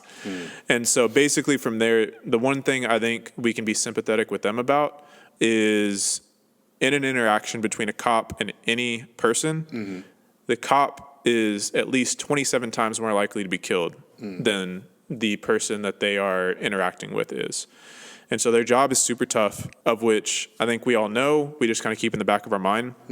Something as well, which kind of goes towards a solution kind of thing, is a lot of the psychological effects of their job. Because basically with as we can see with Black America, the psychological impact that it has for media to be running, whenever a Black individual gets killed by a cop, everything like that. Cops go through the same sort of thing. Whenever they see, like in Tulsa a couple months ago, there was a couple officers where a person just went up and shot him in the head, both of them. And so from there, like, I'm sure that has a psychological impact on the people in that department, just like it would for anyone whose friend just got killed by anyone. And so pretty much from there, they're just, I just want to say, like, their job conditions are super tough. One of the things I did want to say, the psychological impact that they go through every day, they're on edge more than almost any other humans in history. Whenever they're on shift, their adrenaline levels spike. But adrenaline, whenever you do that, doesn't go down for roughly 24 hours to normal stable levels. And for them, often they don't have 24 hours in between shifts. And so they're constantly at this heightened adrenaline level, which affects their judgment abilities, things like that. There's a podcast where Joe Rogan had a guest on that kind of talked about it. I can't remember the lady's name, but it was a really, really good conversation. So I think that's just something to kind of, for all of us to take into account. Justice system, I'll just kind of add my quick thoughts. I loved what David brought up. I'm going to be looking into this more because I haven't really looked into things very much. As I said kind of earlier, I want to control for class when looking at those things. So I know things like cash bail and things like that affect a lot whenever you're able to meet with an attorney. If you're assigned attorney, things like that affect sentencing. What do you think? Don't trust it. No, not you guys don't trust it, but I don't know. I just feel like they said if it smells like a duck, sounds like a duck, it's not a mongoose, right? Yeah. Just we see patterns. We see patterns. There's something to the pattern. It's not just, if you smell smoke, there's probably smoke somewhere, right? Yeah. Not saying that it's I'm not throwing the race thing on it, but I'm saying there's some kind of pattern that we have seen over history when it has come to the justice system. I'm putting it just towards minority groups, right? Specifically towards that, not just Black, but minority groups as a whole, and we've seen that. So that's all I would say about that. Yeah. Education. Oof. Your thoughts? I think we. I feel like obviously I have friends that are, they're teachers and in certain, places. What are they called? More low income kind of neighborhoods. Title I schools. Yeah, those kind of schools. I don't know all the terms. In those kinds of places, the resources are not there as they are in different schools. Yeah. Right? Obviously, location has a big part to do with that, and who kind of lives where, that has a big part to do with that, I guess. Definitely there's, for example, if somebody goes to Yale and somebody goes to another just regular school, obviously there's more opportunities for that individual because of connection and those type of things. So, those things are prevalent, right? Those things they happen, so that's kind of what I think about that. Yeah, and I'll say towards, since it is, I guess, technically lumped under education, I know affirmative action is something that is commonly brought up a lot in the culture.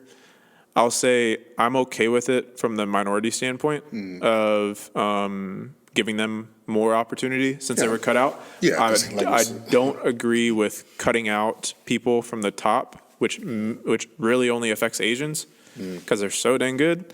Of which I'll bring this up in a resource later on. I think in terms of Malcolm Gladwell in one of his chapters of his book called Outliers, that I'm going to bring up here in the resources, he talks about KIP, which is Knowledge is Power program. That's basically a replacement for some public schools, but publicly funded. He did see in that there is a difference in learning behaviors and retention amongst the classes, upper, middle, lower.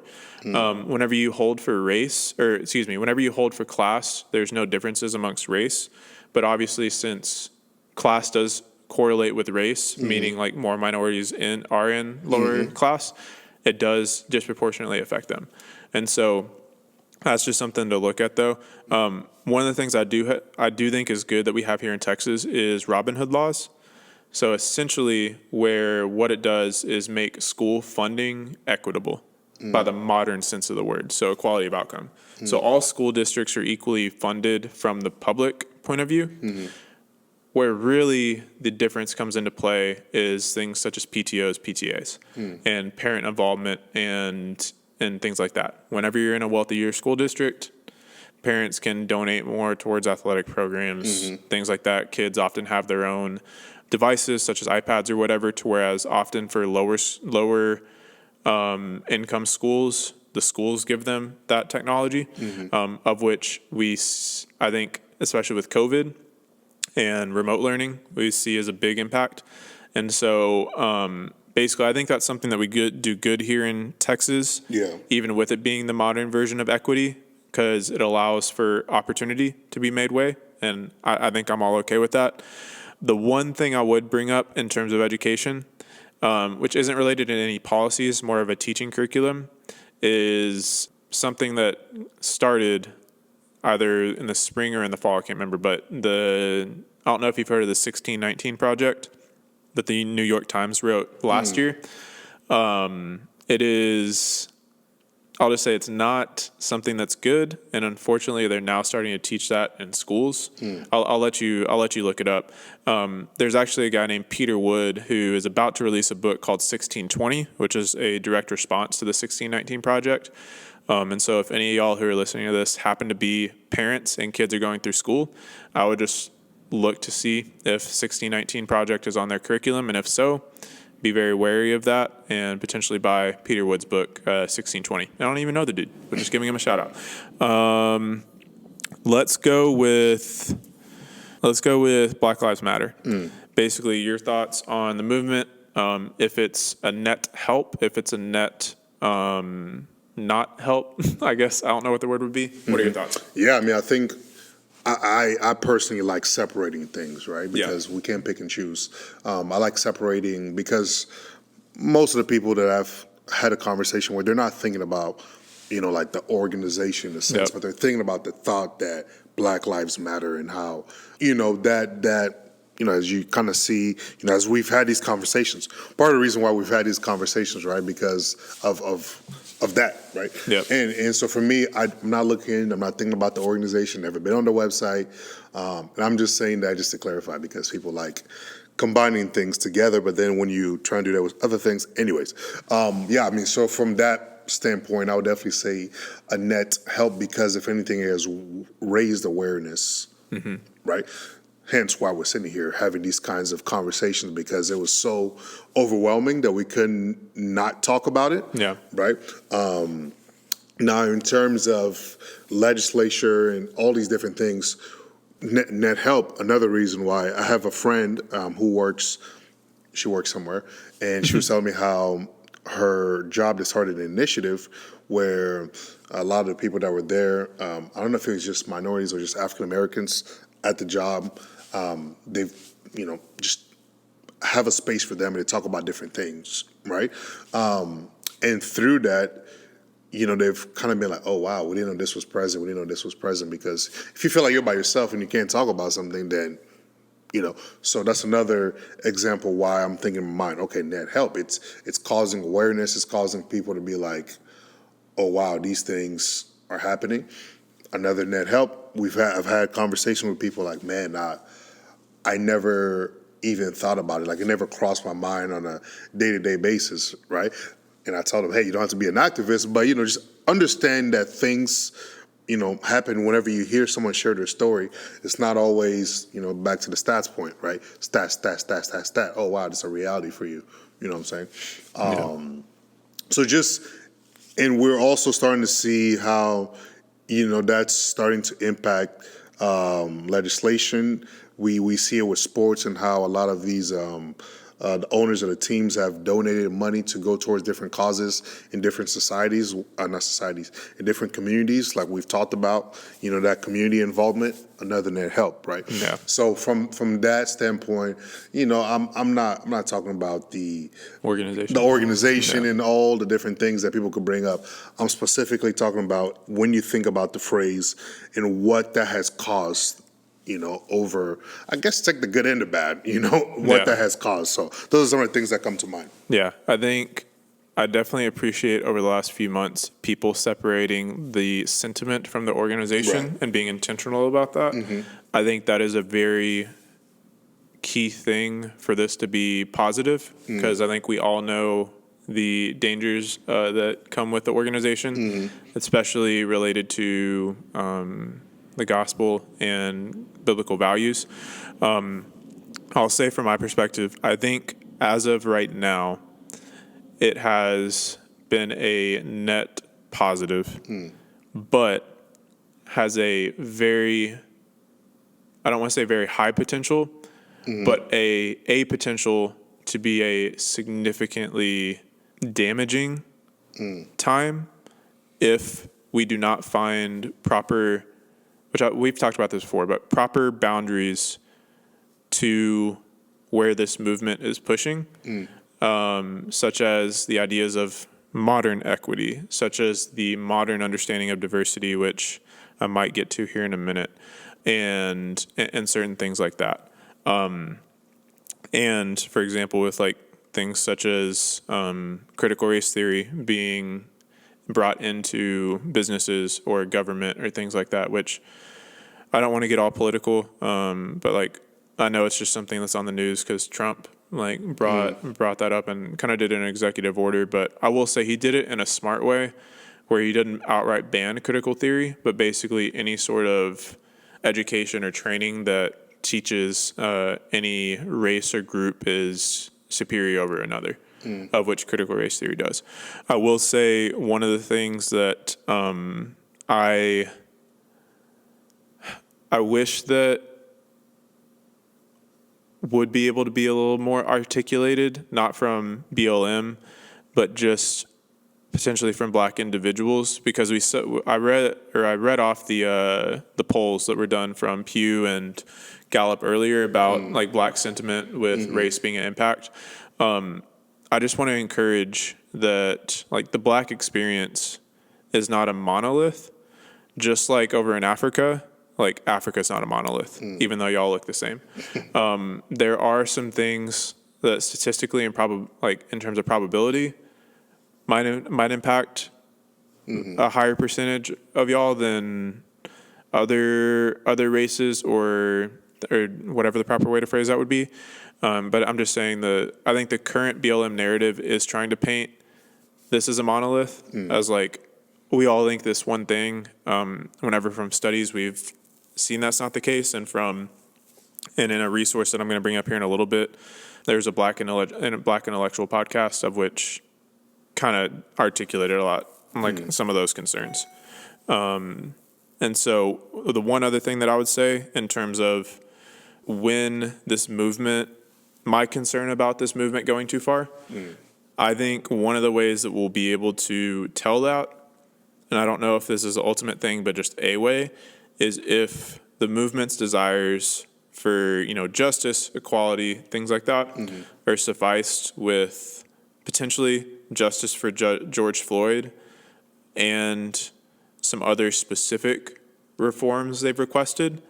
But if they continue to push the line, that's where I think things could get dangerous. And that's where I think the fact that this has kind of been a leaderless movement, there's not really a leader like the civil rights movement of MLK and Martin Luther King. And they're not being very explicit or specific demands, I think could be tough. But as I said, I think net positive right now. Kind of going from there, kind of last topic for this, how adding our perspective on how to properly love, empathize with people, balancing that empathy, balancing that correction. What are some things that you keep in mind? Yeah, I mean, the Bible says that knowledge puffs up and love edifies. Right? When you think you know it all, then you feel like you're better than the person, the individual, but love edifies the person. So unless you're coming with whatever it is that you're bringing with love, then you're not doing it right. Because Jesus had the absolute ability to correct the people, especially the sinners, right, in such a harsh way that would have demonized them, that would have belittled them, that would have done all these different things, and he would have been just in doing it. Yeah. But he never did that. Yeah. Right? So unless we can take that approach in having any conversation you want to have, then, that's my solution, right? Not solution, but that's how I see it. Yeah. Knowledge puffs up, right? People like to throw the degrees and this, and this at people, but love edifies. So just keep that in mind. Yeah, I like that. And I just want to say, I think I talk for both of us. Like we pretty much agree with what everyone else said previously on this topic. I think one thing I would like to add is in terms of love, and you can correct me or say you have a different perspective. I'm fine with that. Just that love and biblical love is not our culture's understanding of love. No. Which is basically what I would say, what I have said is like acceptance. And so whenever we do biblical love, it can create a tension with people who don't understand biblical love. And we need to expect that and understand how to navigate those waters. And so kind of just throwing out a few scriptures in terms of love, because I think one thing we agree on is just balancing grace and truth. Right. Trying to figure that balance out. 1 Corinthians 13:6, love rejoices in the truth. John 8, the truth shall set you free. And so I think in terms of empathy as well, in terms of just sitting with people in their pain, mourning with those who mourn, it's something we don't like to do in America because it makes us uncomfortable. And like we've talked about previously, we almost idolize comfort and efficiency and things like that. As well, I think if we show perfect love, it will cast out any irrational fear that may be there, if there is like irrational fear. And so I think it's helpful. Again, I don't know if the fear that kind of we talked about earlier is rational or irrational, kind of like I said, but love could cast that out. And then the last thing that I'll add on to that it's a KB lyric on a song. It's off of his new album. I can't remember what the song is. Have you listened to that album yet? I've listened to a couple songs. Dog, you need to listen. On the way home, listen to all of that, dude. It is fire. Couple songs, Basically, it's honesty is free and the soul gets healed. And so I think not coddling people and things like that, I think is definitely key for this in this time. There was one big question, as we alluded to earlier, that we didn't really get to go to is how to account for previous injustices, which kind of goes towards some of that economics conversation. But for the sake of brevity, like we won't be able to get to that, hopefully at a later time. So kind of from here, and we can maybe combine both of these segments, we want to talk about what are some spiritual, mindset, or practical changes and improvements we can all get behind societally, locally, nationally, universally for each of these kind of topics. And so I can add some things and maybe that'll spark some inspiration for you. I think for me, language is a key thing, which I know we kind of talked about previously, and that was a thought that we had for recording one of the podcasts. I just think we as Christians need to be very careful and precise with the words and the language we use. Us here in America, we tend to be very flippant with our words or use words that we don't fully understand. And so something for anyone who's kind of interested in like how language affects all of this, look into the Sapir-Whorf hypothesis. We'll link that in the show notes. Basically, it's kind of a thought that language shapes the way that we think. And so language is just very, very specific in this. And if we just start to use words that sound nice, but don't really fully understand the meaning of them, then we open the door to give validity to groups or causes that we don't mean to. And so kind of some verses behind that, Proverbs 11:9, with their words the godless destroy their friends, but knowledge will rescue the righteous. Proverbs 20:15, wise words are more valuable than gold and many rubies. And then Matthew 12:36, but I tell you that every careless word that people speak, they shall give an accounting for on the day of judgment. So do you have any thoughts for that? Yeah, no, I was thinking about, Jesus says, be careful how you hear. Yeah. Right, because there's a lot of misinterpretation that can happen a lot of times. And this is just for everything. This is not just, this is for every conversation, whether you're in a relationship, you're married, or just friendships, right? Be careful how you hear. How you understand something that somebody says. It might not be what they were trying to portray. So we as people, I think that's something to grow in, understanding how we hear like, okay, is this what you really mean? Like Yeah. taking that time to understand that and Ask those clarifying questions. asking clarifying questions and really just taking the time to have conversations, like we've been doing. And I hope, through us, talking about it, reasoning through it, having different panelists on and just different people, you can, okay, maybe I heard, you probably heard me say something. You're like, what does he mean by that? Hopefully, as you've listened through different podcasts, you're like, okay, I see what he means by it now. So yeah, I mean, I think really paying attention to how we hear things and not just fall into our own, because we all have our own filters, right? So that's the issue, right? You have your filter. People talk about, between like guys and girls, like you may text her something and she reads it and takes it another place. You're like, how did you interpret that from what I said? So if that can happen, we know that can happen about anything. So us just really being mindful about that, for me, I think would really go a long way, and really just taking time to clarify things, because like you said, language is important, and yeah, having conversation with people. Yeah. Yeah. Kind of the next thing for me, just kind of a reiteration of a common theme that's been throughout this conversation, is just understanding and being okay with like these things being so freaking complex. Yeah. Like it's gonna, especially when we're looking so macro, it's gonna be so complex. And I kind of thought of this like little illustration, like just think about all the factors that go into a single decision you make, whether it's food, whether it's where to drive, whether it's when to wake up, Right. or whatever. Then multiply that by all the times you make a decision a day. Then multiply that by 350 million people. And so basically that's how many people are making decisions every day. Yeah. And then if you want to expand that out into the world or all of history or things like that, like decisions and things like that, especially things like this, are super complex. And we need to, not have these single factor analyses that don't give these problems their due, and just how complex these things are. So, yeah, I mean, I think you probably heard me say, or heard us say it a couple of times. I think it's okay to say, man, I don't know. Yep. I think it's beyond me. I'm not an expert in this. As you can see, I don't know if you can tell, but I do my best to try to have conversations about these things. Chase and these people use all these words. I'm like, I have no idea what you're talking about. But it's I try to reason through it. I try to now I understand it more than I probably did a couple months ago. But for me, I'm perfectly fine walking away from a conversation or being asked a question and simply just saying, man, you know what?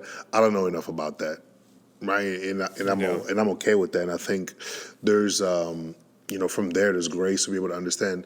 Uncle James, no, he's not my uncle, but James from the Bible, he says, if anyone lacks wisdom, let him do what? Let him ask God. So there's that part where we as people get to ask God for wisdom, because some of these things are just beyond our heads. There's too many factors that goes into a lot of these conversations that we're trying to have that makes it really complicated to be the world expert on such things. Yeah. Right? So.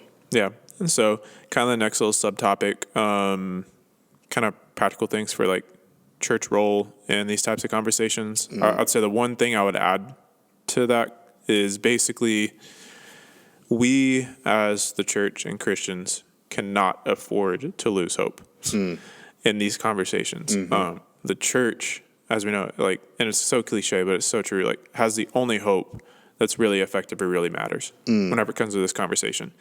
People like Joe Rogan can lose hope. Your favorite political commentator can lose hope. But like, we cannot afford to lose hope or else everything is going down the drain. Yeah. And to be like a little vulnerable, like that's something that I've kind of struggled with. As we started to have this conversation, as a lot of things over these last few months started to happen and started to pan out. And I was a little hopeless for like how things were going to be, and kind of something that hit me is just like, you may be hopeless for America not going to civil war or something like that, especially with this election coming up. Yeah. But like, here's the thing, like that's not where our hope is placed. Our hope is placed in Jesus. Yeah. And heaven being there when we die, or him returning. And that's all we have. And we should live in a way where we're deemed as fools if he doesn't. And so Do you have anything you want to add? Yeah, in a similar word to that we need as people, especially as believers, is the word endurance. Yeah. The Bible says you're in need of endurance. Yep. Like you're in need of it. So similar to hope, you need endurance, not just in regards to what we're talking about now, but in your own faith, in your walk, you're in need of endurance. So I just want to throw that word out there. Yeah, I love it. I'd say the only other thing as far as a church is, and use your discernment on this, I just want to say this to challenge all of us, but don't only speak up or be silent when it's politically convenient. Be consistent. Speak up against unjustified police killings and abortions, illegal immigration and discrimination against illegal immigrants, corruption by Republicans and Democrats, by federal and local officials. Do you just want to say yes and amen, or you want to add? You try and get us kicked off the air.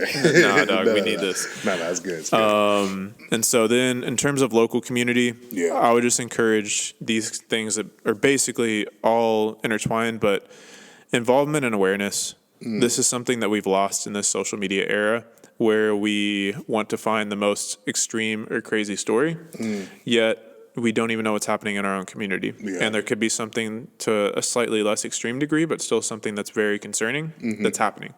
And if we don't know about it, we can't keep people accountable for it. Just like the example that David brought up with the Laredo shopkeepers. We didn't know about that. And so we can't keep them accountable. And so basically be involved, be aware, build relationships locally so you can have these types of nuanced conversations that me and Josue are having, because these types of conversations can't happen over social media. Never. Yeah. And I would almost say don't even have any conversations over social media, but that's kind of an extreme, so I won't say that. But basically, like, these conversations are important because this is one of the main gifts that God's given us, to not polarize and to not buy into the polarization that's going on in our culture. Yeah, no, I mean, society is important, right? We have to be active participants in wherever we are placed. We all have a sphere. I hate that word. I can't always say it right. A sphere, is that how you say it? Sphere? Yeah, you got it. Yeah, we all have a sphere of influence.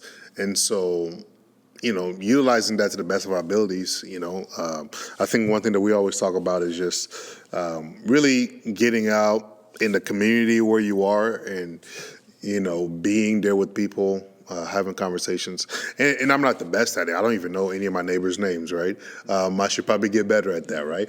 But it's still an encouragement nonetheless for myself as well, so. And I mean, something kind of going along with that, and that part is just being present is better than being perfect. Yeah. And kind of cliche, but hey, man, it's true.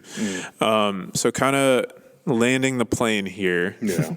So some other things that I wanted to, or some very, very practical things that I think we can all move towards whenever it comes to policing, justice system, economics, that basically you can say you agree or don't agree, whatever. Policing, I think these are some things that we can all get behind.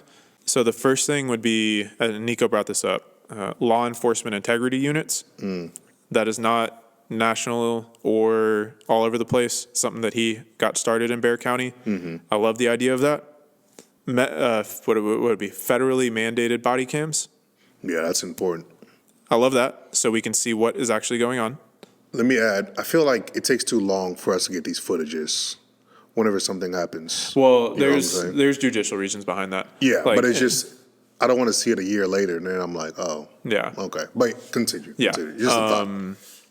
A transparent national registry of historical interactions, rough interactions, or complaints against officers. Yeah. I know that's something that was brought up. Nico was a little concerned about how would that be implemented, things like that. I think as long as it's done with integrity, I think it's good. Something of which I saw on social media, haven't really looked into, is this 8 Can't Wait campaign. I know they're on Instagram. They have a huge following. Potentially looking into that and backing up those 8 initiatives, I think would be good.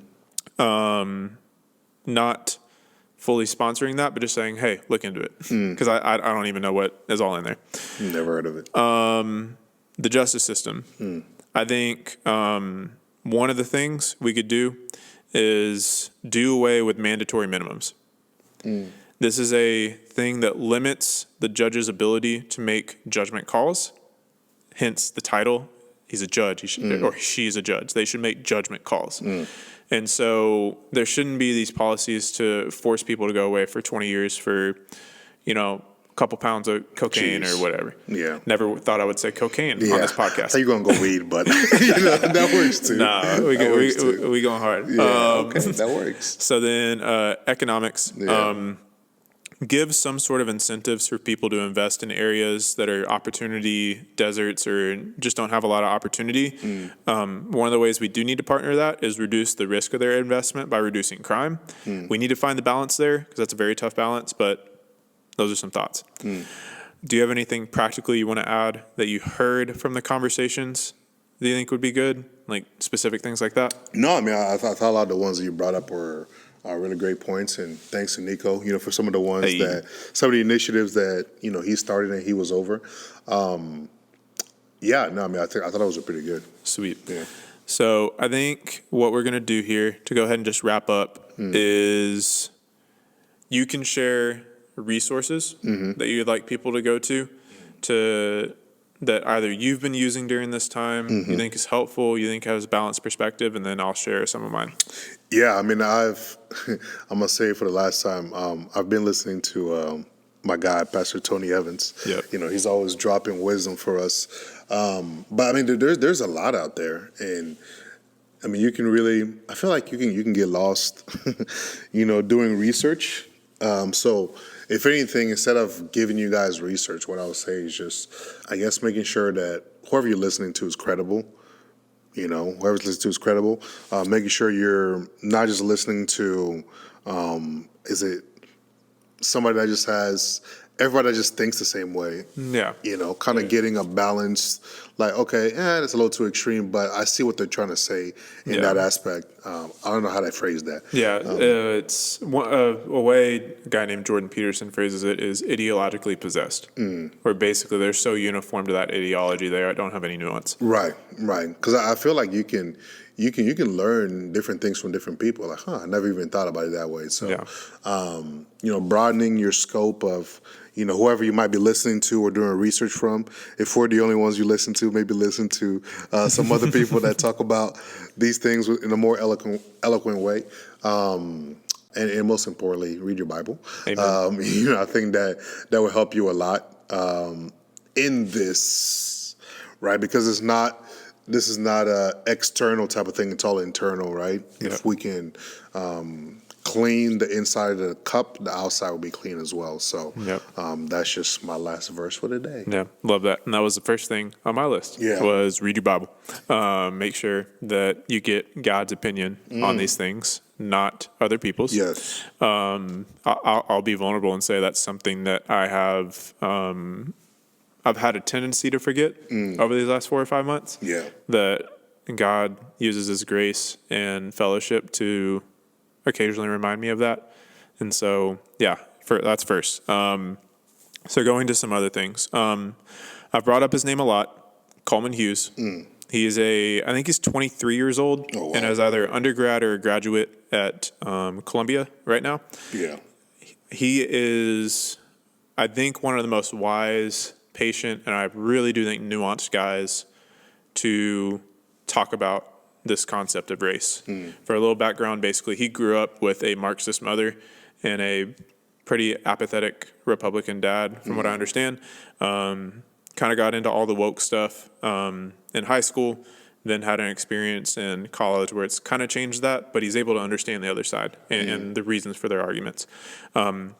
Specifically, his YouTube channel, where he has all of his podcasts, are very, very good. He has 3 articles, one called Stories and Data, which basically kind of breaks down like kind of the police killings conversation, things like that. The racism treadmill, and then Black American culture and the racial wealth gap. I think those 3 articles are very good and give a pretty good nuanced opinion. Another guy, Brett Weinstein, it's kind of unique. He's a evolutionary biologist, but he started this Unity 2020 campaign, which he was trying to basically get some center left and center right people together to run for office for president, because we don't have a good choice right now. But he also has a podcast called the Dark Horse Podcast on that, he did an episode called the Black Intellectual Podcast, where he had people like Coleman Hughes, John McWhorter, Chloe Valerie, and some others give their perspective on kind of what's going on. I thought it was very diverse, very nuanced, and quite informative. I loved it. It was 9 different Black academics, and it was great. In terms of pastors, one is, which I'm sure y'all have heard his name a lot, Vodi Bakum. If you'd like to understand a little bit more about the current cultural meaning of social justice, can be called critical social justice, Marxism, and standpoint epistemology, which we haven't really been able to get into too much.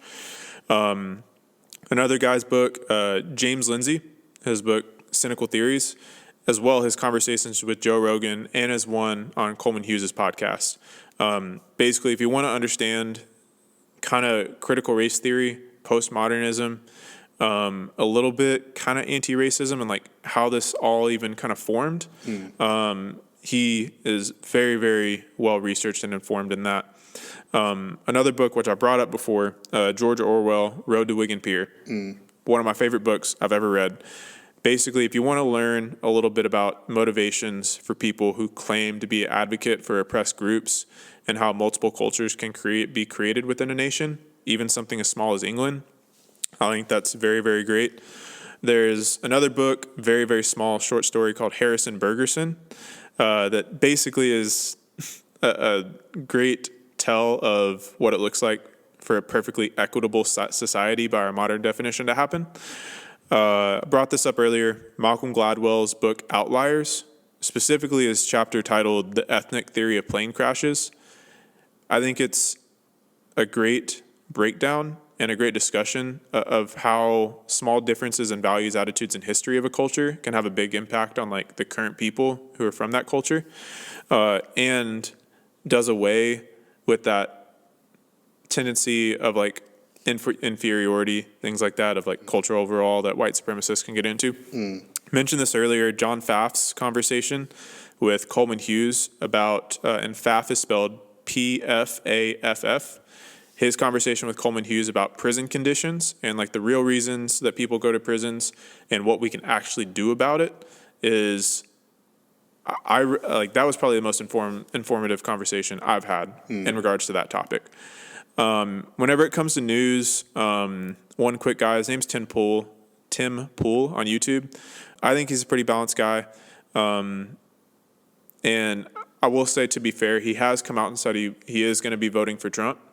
But he was someone who was a part of the Occupy Wall Street protest, a part of some other things, been a registered Democrat, I think, for the last 15 years. And so I think he does a good job of breaking down the news and what's kind of going on. One podcast series I would highly recommend, Upper Room Dallas, Critical Keys for Not Being Critical.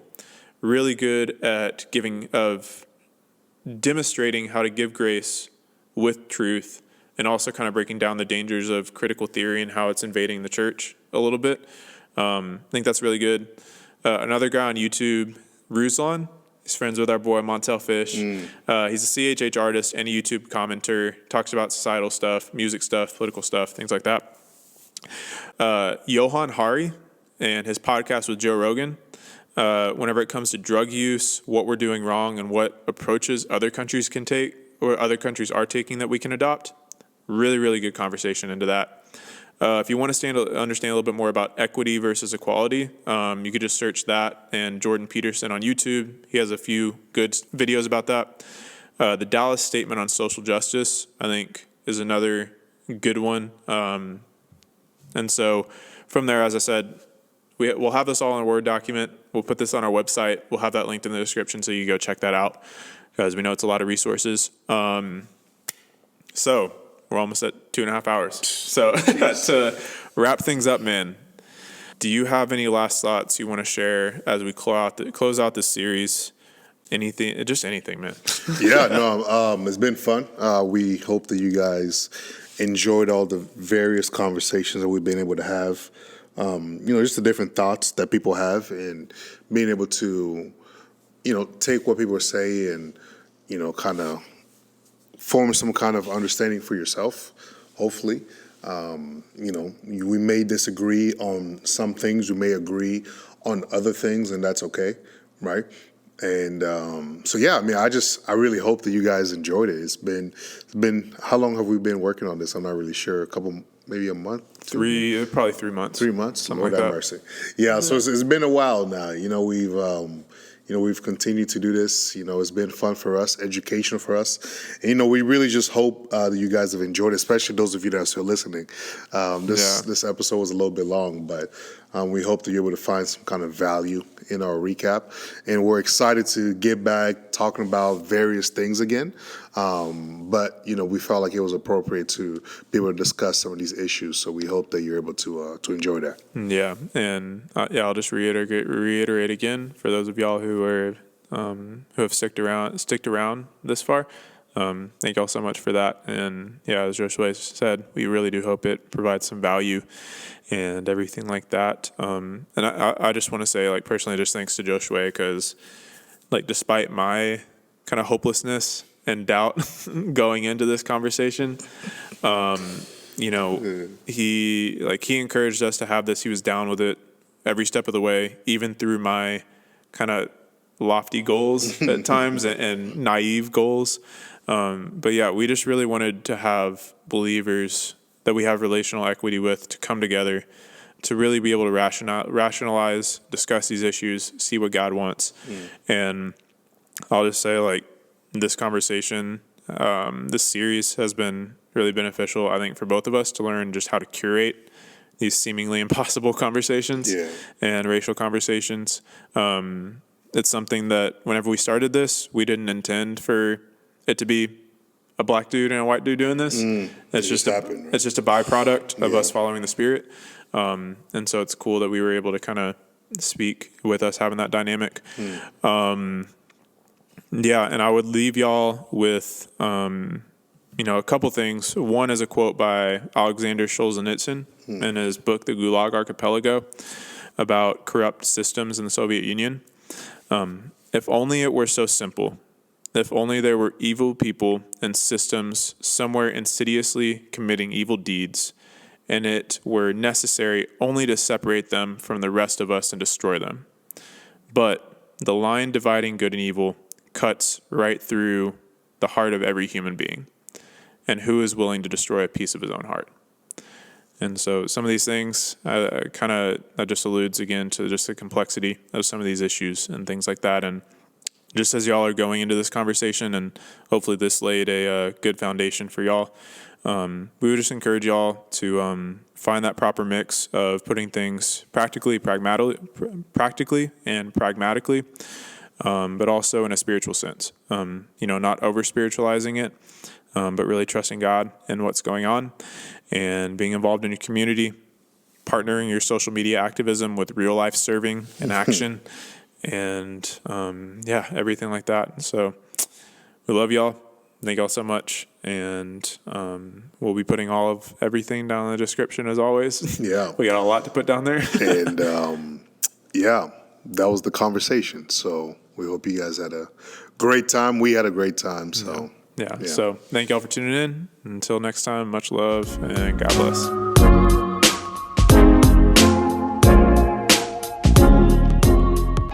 What's up, y'all? Thanks so much for tuning into this episode. All the information for Perspectives is included in the description below if you'd like to support us and the work that we're doing in the podcast. If you liked today's episode, please subscribe and just leave us a review. And so until next time, much love and God bless.